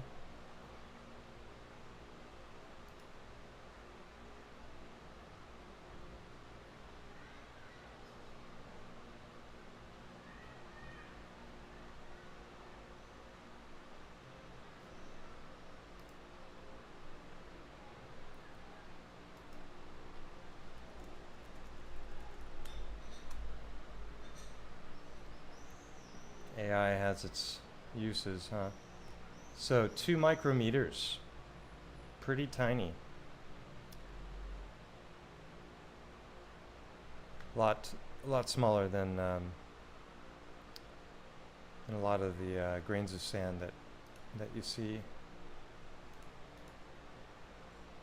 So this is a guy that I've talked about quite a few times, Dan Hurd. He's looking at everything from mainstream geological perspective, and he goes to some pretty incredible sites. And here he's just digging up the sand that's found between these rocks, and finding just huge amounts of garnet. And you can hardly even see the color, but once he separates it all out, coarse and fine,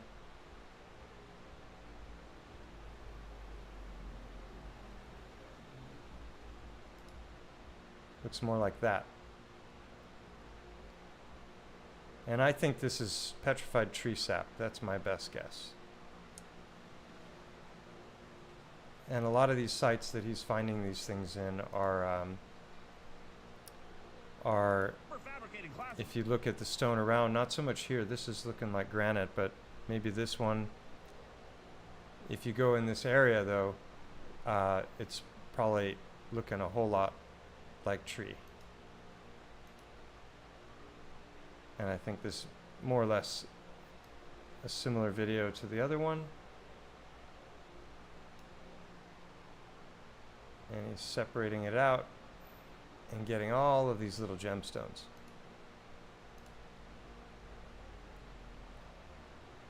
And he's got a few videos, but this is the one. Light hits them, they just glow. And here we go with the last one of the day. Printer. Yeah. Out to my rock. And this is basically the same idea, except these are peridot and the color green. But if you look at this background here, it's got a very tree-like look to it, and he's basically and there's all kinds of basalt in the region as well, which they say is volcanic lava that's come up and cooled into these hexagonal columns. The peridot we find on the Big Island of Hawaii is all fresh volcanics that's come out as lava, is in that ash as little tiny grains. It falls out first closer because it's heavy, it's not that fine ash, but it's still up there as its little tiny grains because peridot is extremely resistant to heat. And when it blows up into the air like that, those heavier particles like the peridot and maybe some bigger pieces of basalt all fall. And it's probably just vitrified material from the tree that has transmuted into this, or just melted into this this new element.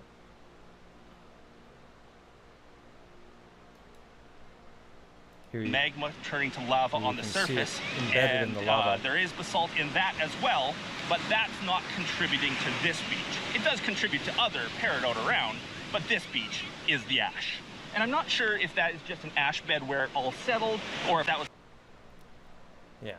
So, and that brings me to the thing that was on the thumbnail, which is this amazing site called Crystal Mountain. And let me just show you. And I'm not suggesting that this was a luck dragon, but the resemblance is uncanny. You know, when we saw the what was the movie? The Never-Ending Story. That was it. You know, so this is this pareidolia, or was this once a creature? So a lot of people, they're content with just looking at a photograph like this, and it clearly has a head, it has an eye, and it looks like it's got a mouth, and it looks like this was its back limb, right? Just like this guy's got a back limb, and you know, there's this structure here. It's clearly a dragon or a, you know, whatever. And I'm not satisfied with that. I like to look at it from that perspective also, but I think if you're gonna make any claims about it, you should have some more evidence. So I went looking to see what was out there as far as evidence for this this thing being a potential creature. So these are the best photographs that I've been able to find out there, and definitely seeing a lot of what appears to be former tissue, and in my theories about quartz being petrified fat, you know, that could conceivably line up. As far as the shape of the body, it's only that one angle that I've seen that looks at all like a creature. And I'll just go through these actually in order. There we go. So, pretty cool looking. Looks like an eye, opening, an orifice of some sort. Is it? Got no idea.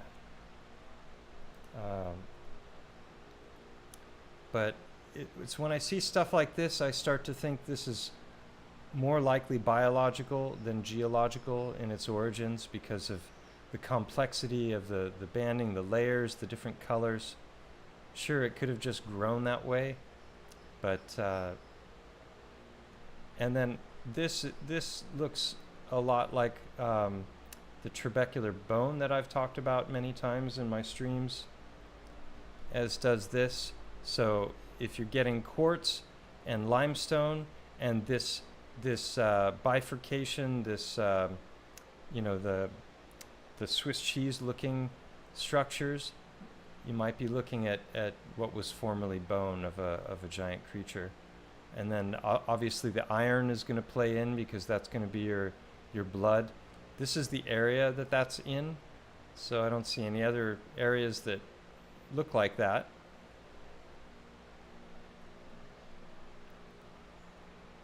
And again, there's this just a real complexity of lots of different things going on, and I hesitate to draw conclusions, but you can.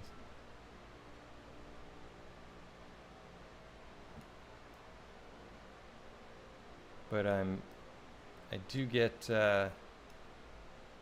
biology vibes from it. I don't know about you guys.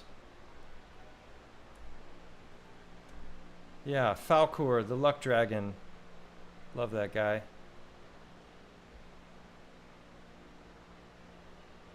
So then I thought, okay, well, I can't find any really convincing photos. This was an unusual one. That's also found in that location. Fields of quartz. But other than this photograph, nothing else really looked to me like a creature. So I decided to pull up some videos. There's this one here.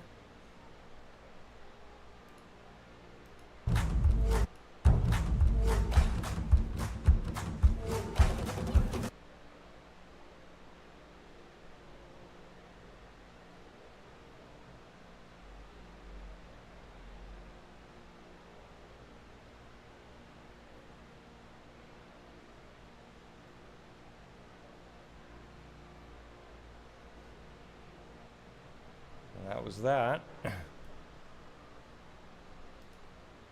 And you already saw that photo, but take a look. Hello everybody, welcome to the Rock and Crystals channel. My name is AJ and I am on the road sourcing crystals for the Rock and Crystals shop. I am going to throw this video. Hey there, Jay here. Amazing locations. Crystal Gemstone Mountain in Egypt. Crystal Mountain is located between the Baharia Oasis and the Far Afra Oasis in the western desert of Egypt. Despite its name, Crystal Mountain is more of a ridge rather than a mountain. This ridge includes a unique structure that is entirely made of calcite crystal. The ridge is in the process of being eroded by the elements. The crystal themselves are quartz. The natural crystal arc which has formed in the ridge is something to see. It is high enough that you can stand under it. Additionally, you'll want to watch for the crystal formations that spring up in the desert all around the mountain. Crystal Mountain is located between the Baharia and the Far Afra areas and not close to any cities. You cannot expect to walk to the area on foot. It is too steep for safari tours. In the oasis of Egypt, in the White Desert, this is a small natural arc in the rock and the glittering calcite walls, which make it a perfect place to pose for photos. This is what geologists call an examined cave. a cave that is complete with stalagmites and stalactites Yes, that the have been remainder of the thrust video is just all the upwards by photos the that I earth, just showed and you with that I found time online. had lost its root. So basically, I couldn't find anything that suggested that that it looked like that a creature from multiple angles, which is really important. If you want to rule out pareidolia, you need multiple angles. Somebody sent me this. This is just the Bolivian salt flats, Uyuni, and just another really spectacular site in the world. That would be cool to, or maybe it wouldn't be cool to experience. Terrifying. And the lava question from before. And then this this is something somebody sent me. I was actually watching it and then just skimming through because I live in Spain, and I was curious what some of these sites are. The very next morning, I woke up and somebody had sent me a link to the same video, which is pretty interesting considering it's a year old. It's not like it was a new video, so that was a nice little synchronicity. But the conclusion, I believe, from this video, I haven't watched it yet, but I'm guessing that this is considered to be melted this, right? Or maybe this was built later, but that this was originally structure of some sort. And I would not agree based on my examinations of sandstone. So here he's showing red rock in Boulder, and you know, the conclusion he's drawing is that this is all building of one sort or another, I'm guessing. And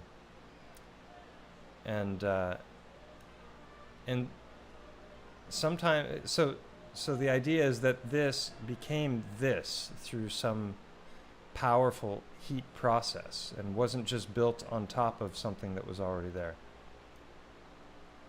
And like I said, I'm not criticizing the whole theory. I think that there's definitely some merit to it.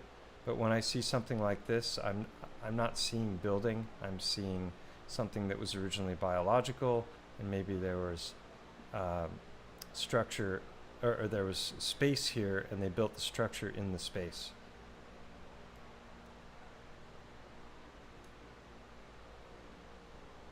And again, this is just looking like many, many layers of tree. I don't see anything that looks like brick whatsoever here.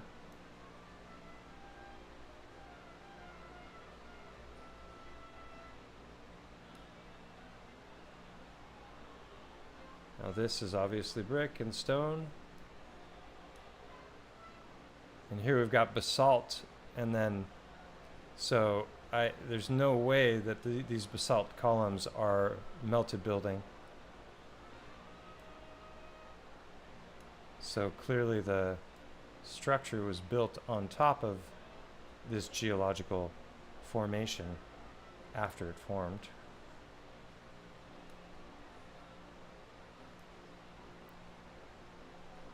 And this is a place close to where I live. I think I featured it in one of my Star Forts I've Known and Loved video. It's called, oh, the name escapes me. It'll come to me in a moment.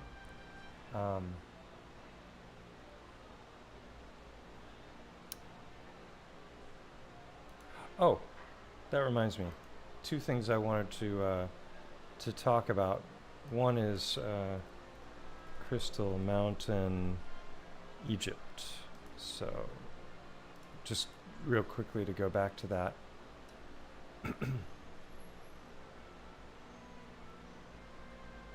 So it's found in this location. So, you know, you can get in, you can look at things from above. You can often tilt and see them from lots of different angles. So there's nothing that looks like body or creature. This is the site here. This potentially could be some kind of a creature. So, you know, this is what we need to be doing. We need to be looking at photographs, lots of angles, Google Earth if it's possible, 3D with Google Earth, but you know, ideally you want to complement all of that with boots on the ground work, and you know, and get some further evidence. And when you look at the Sahara, see all this, all of these lines, it's pretty obvious that the Sahara, some pretty big stuff happened there. There was major flooding, and oh, I'm looking at it from the wrong angle. Sorry. Wait. There we go. So you can see all this movement, all of these lines going through what is a vast region. Like from one side of this to the other is 3,500 miles. That's pretty big. And then oops, go back to the hand. It's not letting me move. How do I shut that off? Pin. Oops.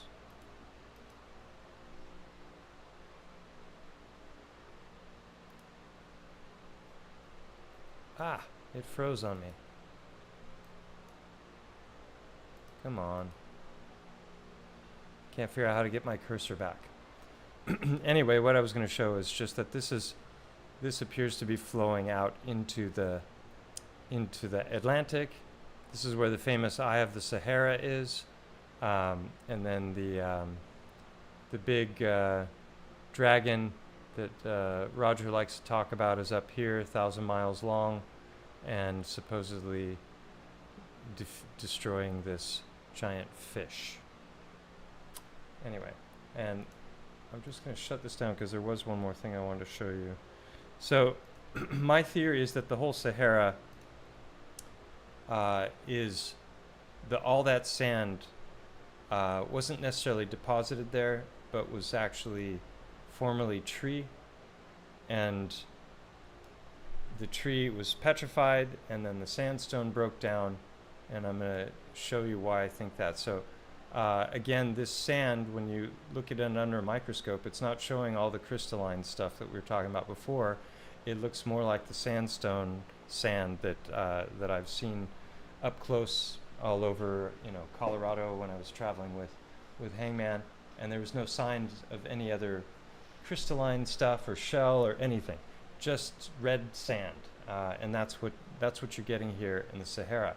So one of the things that makes me think that this was once a gigantic forest that got destroyed, petrified, and then eventually melted down, or not melted, but you know, dissolved into sand, is Madagascar, which I've talked about a long time ago.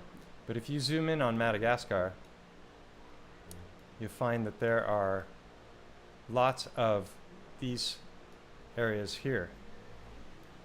There's one. Here's one. These are plateaus.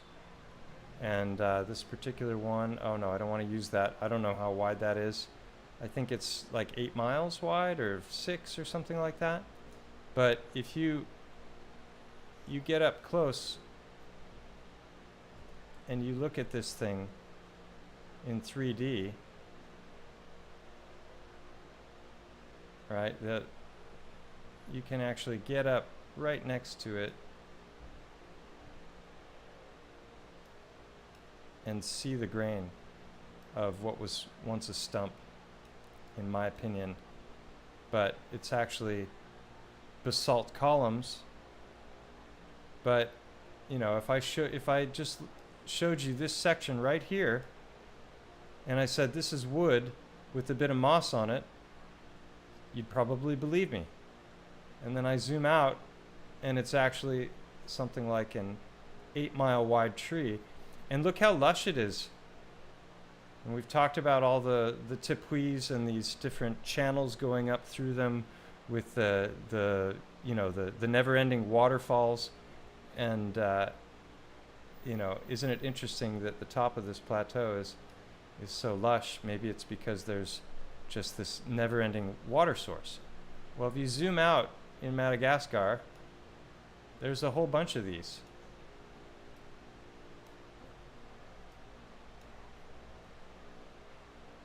Here's one, here's one.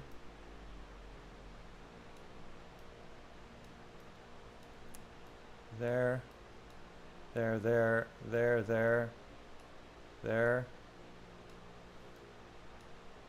So, if you think about Africa again, we've got all of this green here that probably has some tepuis in it as well, but it's not so immediately obvious like when you look at Madagascar. So, you know, was this part of a big forest? And then obviously you're not going to see any of that here. I don't know, maybe if you zoom in on this.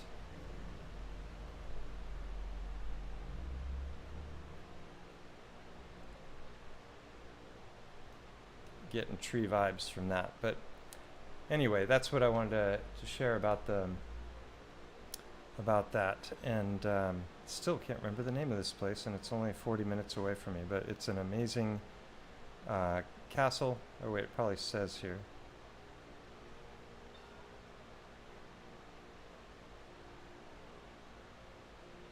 Oh, I should have gone there when I had Google Earth open.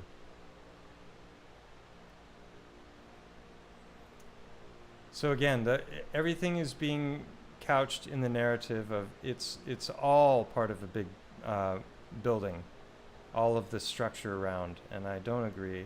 I think that a lot of this is former biology, and but I've seen at some point I may get somebody on here who I have respect for that approaches this stuff in a level-headed fashion to show some of the best evidence of actual melts, because most of the time I'm not seeing melts, I'm seeing things sitting on top of other structures. So but I'm a lot more open-minded to the idea than I was before, and there is lots of example of this blackened dark brick, things that appear to be morphing or melting in from one thing into another. So definitely something to consider. But that was what I wanted to say about that.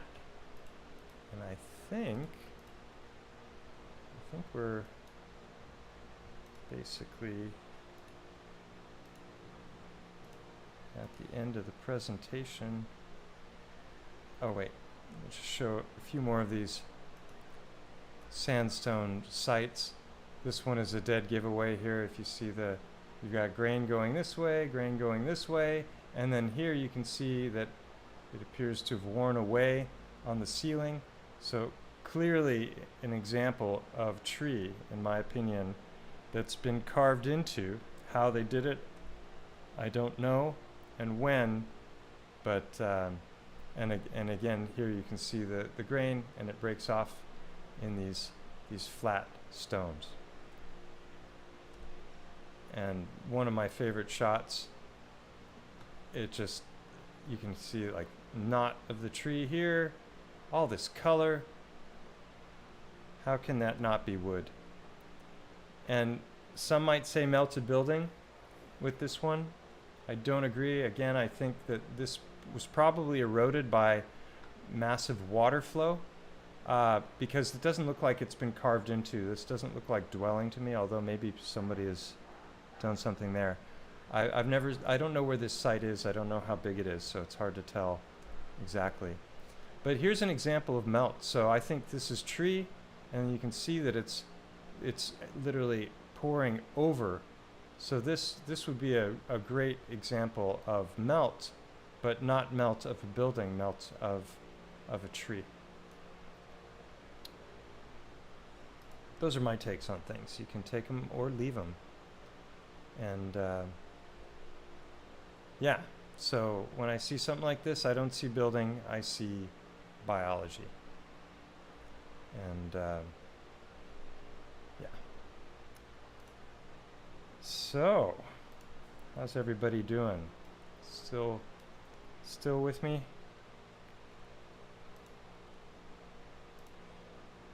Hope you enjoyed it.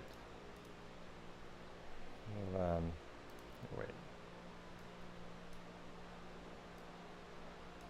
There we go. So any thoughts or questions before I wrap this up? How's everybody doing? Did you enjoy the presentation?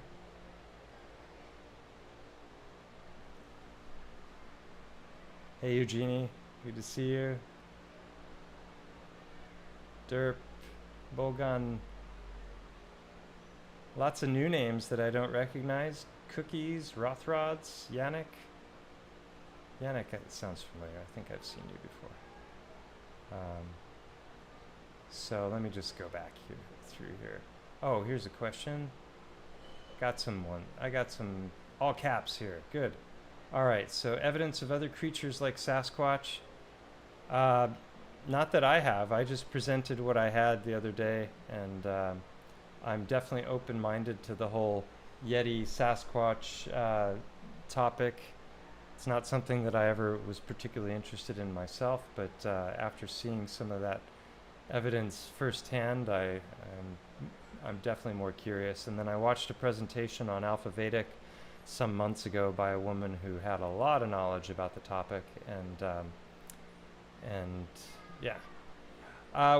Somebody asked, what do I think about radiation halos in granite? I don't have an opinion about them. I don't even know what granite is, really. It doesn't seem to show evidence of biology, but it's found where a lot of other stones that look like biology are.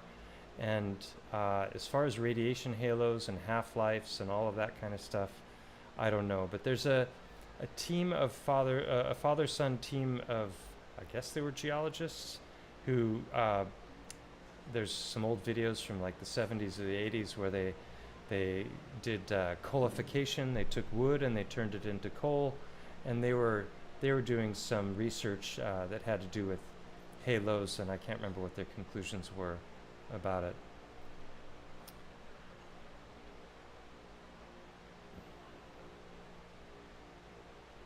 Oh, someone's mentioning the Noah movie. The Nephilim are rock creatures. Yeah, and in that movie, let's see if I can find it here.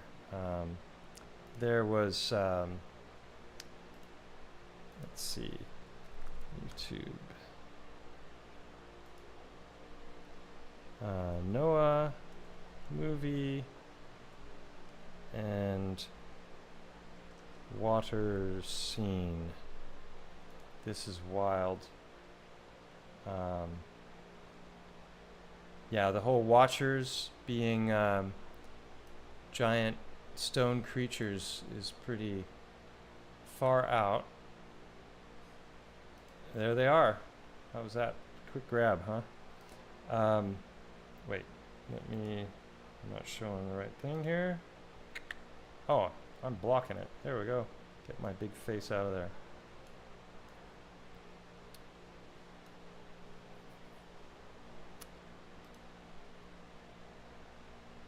Yeah, so those are the Watchers. They look like big giant rock creatures.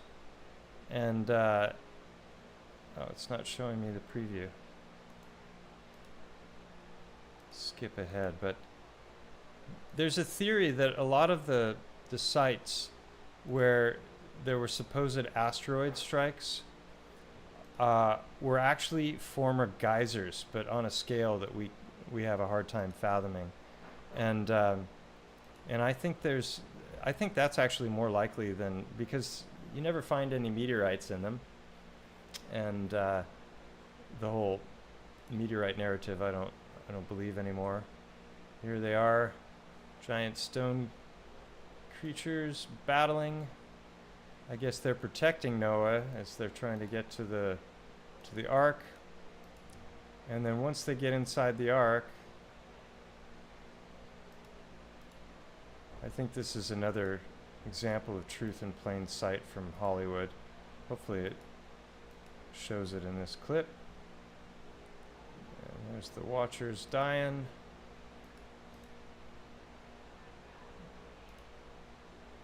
And here comes the water scene.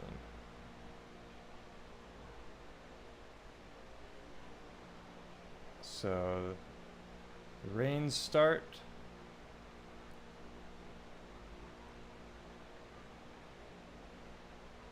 Come on. It's gotta be in this.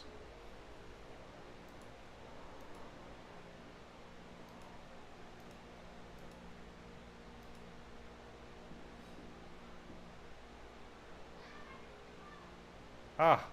Went through the whole thing and it wasn't there. Come on.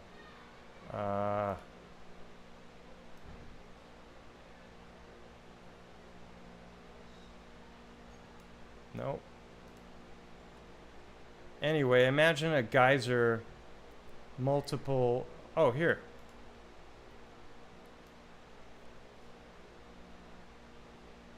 You know, like a mile wide, coming out of the earth. There they were. So it wasn't just water from above, potentially water from below. And if that was huge, what would that do to the earth, and what would that look like afterwards? And you know, if you look for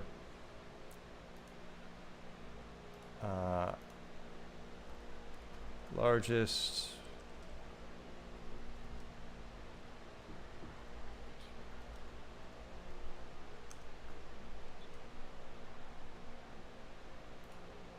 I never find any meteors in these things, but if you look at an extinct geyser, it looks exactly like this, but on a smaller scale.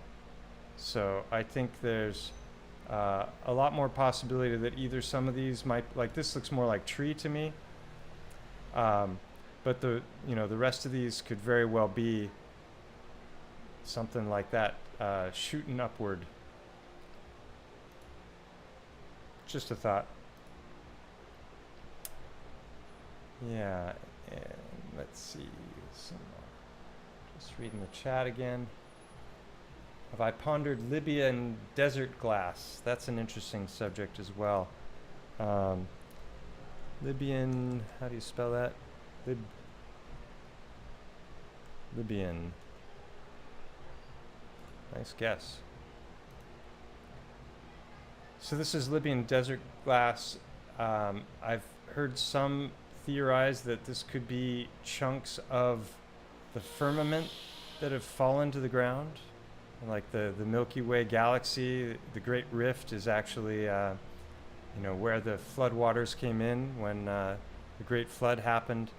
And there's also some of this kind of glass that's blue, and apparently it has this this quality that's like polarization, like polarized lenses, where from certain angles you can see things, and if you rotate 90 degrees, you can no longer see them.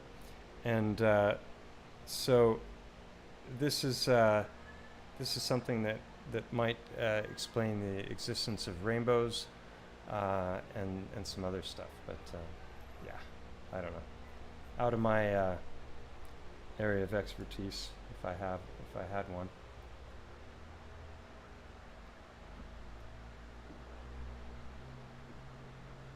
Cool. Have heart stones been found in Hawaii? Good question. I don't have the answer to that. All of those islands seem to be volcanic formed, but I'm of the mind that volcanoes were former tree, and I'll bet there's a lot of evidence for tree around there. But the question is, do you find these kinds of white or other colored, what they call river rock, the smooth stones? I don't know. Let's see. River rock, Hawaii.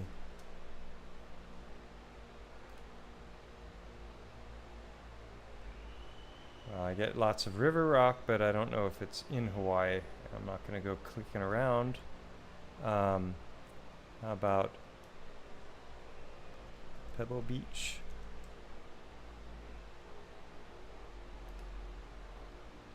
See, this all looks volcanic to me.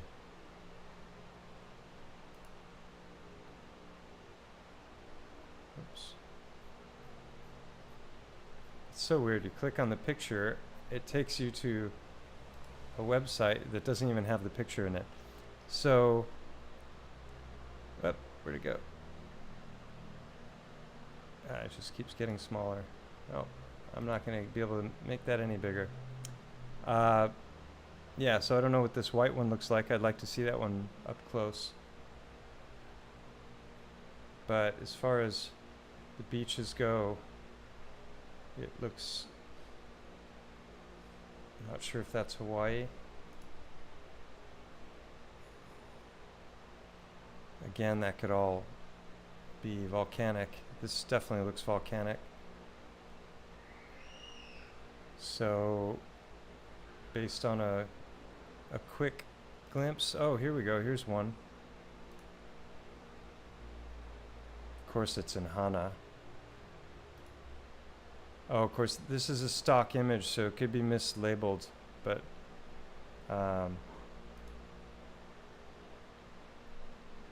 yeah, this is more interesting. I would want to get in and look up close to this. So there may be some examples, but again, you know, with flooding the size of what must have once happened, you know, they do find seashells at the top of some of the tallest mountains in the world. So things could definitely be deposited from elsewhere. So just because they're found there doesn't mean that they're necessarily from originally from there or part of the geological surroundings.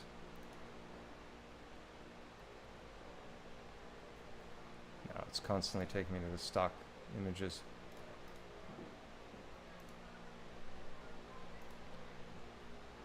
Any other final questions, thoughts, comments, criticisms?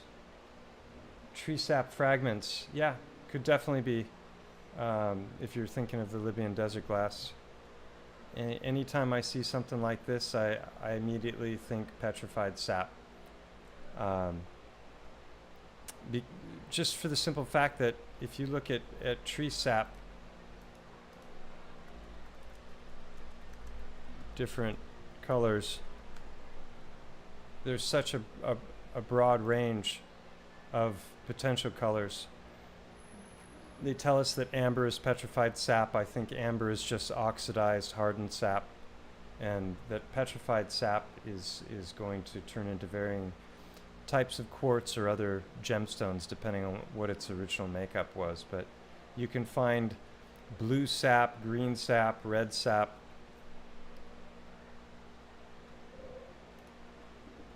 Sounded like the beginning of a Dr. Seuss poem. Is there evidence of Nephilim having 6 fingers and 6 toes?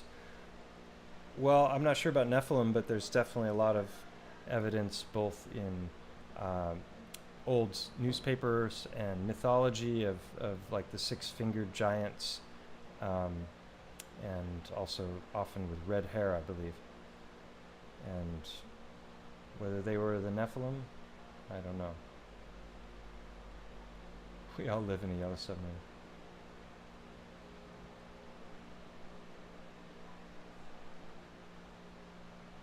All right, well, thank you everybody for coming.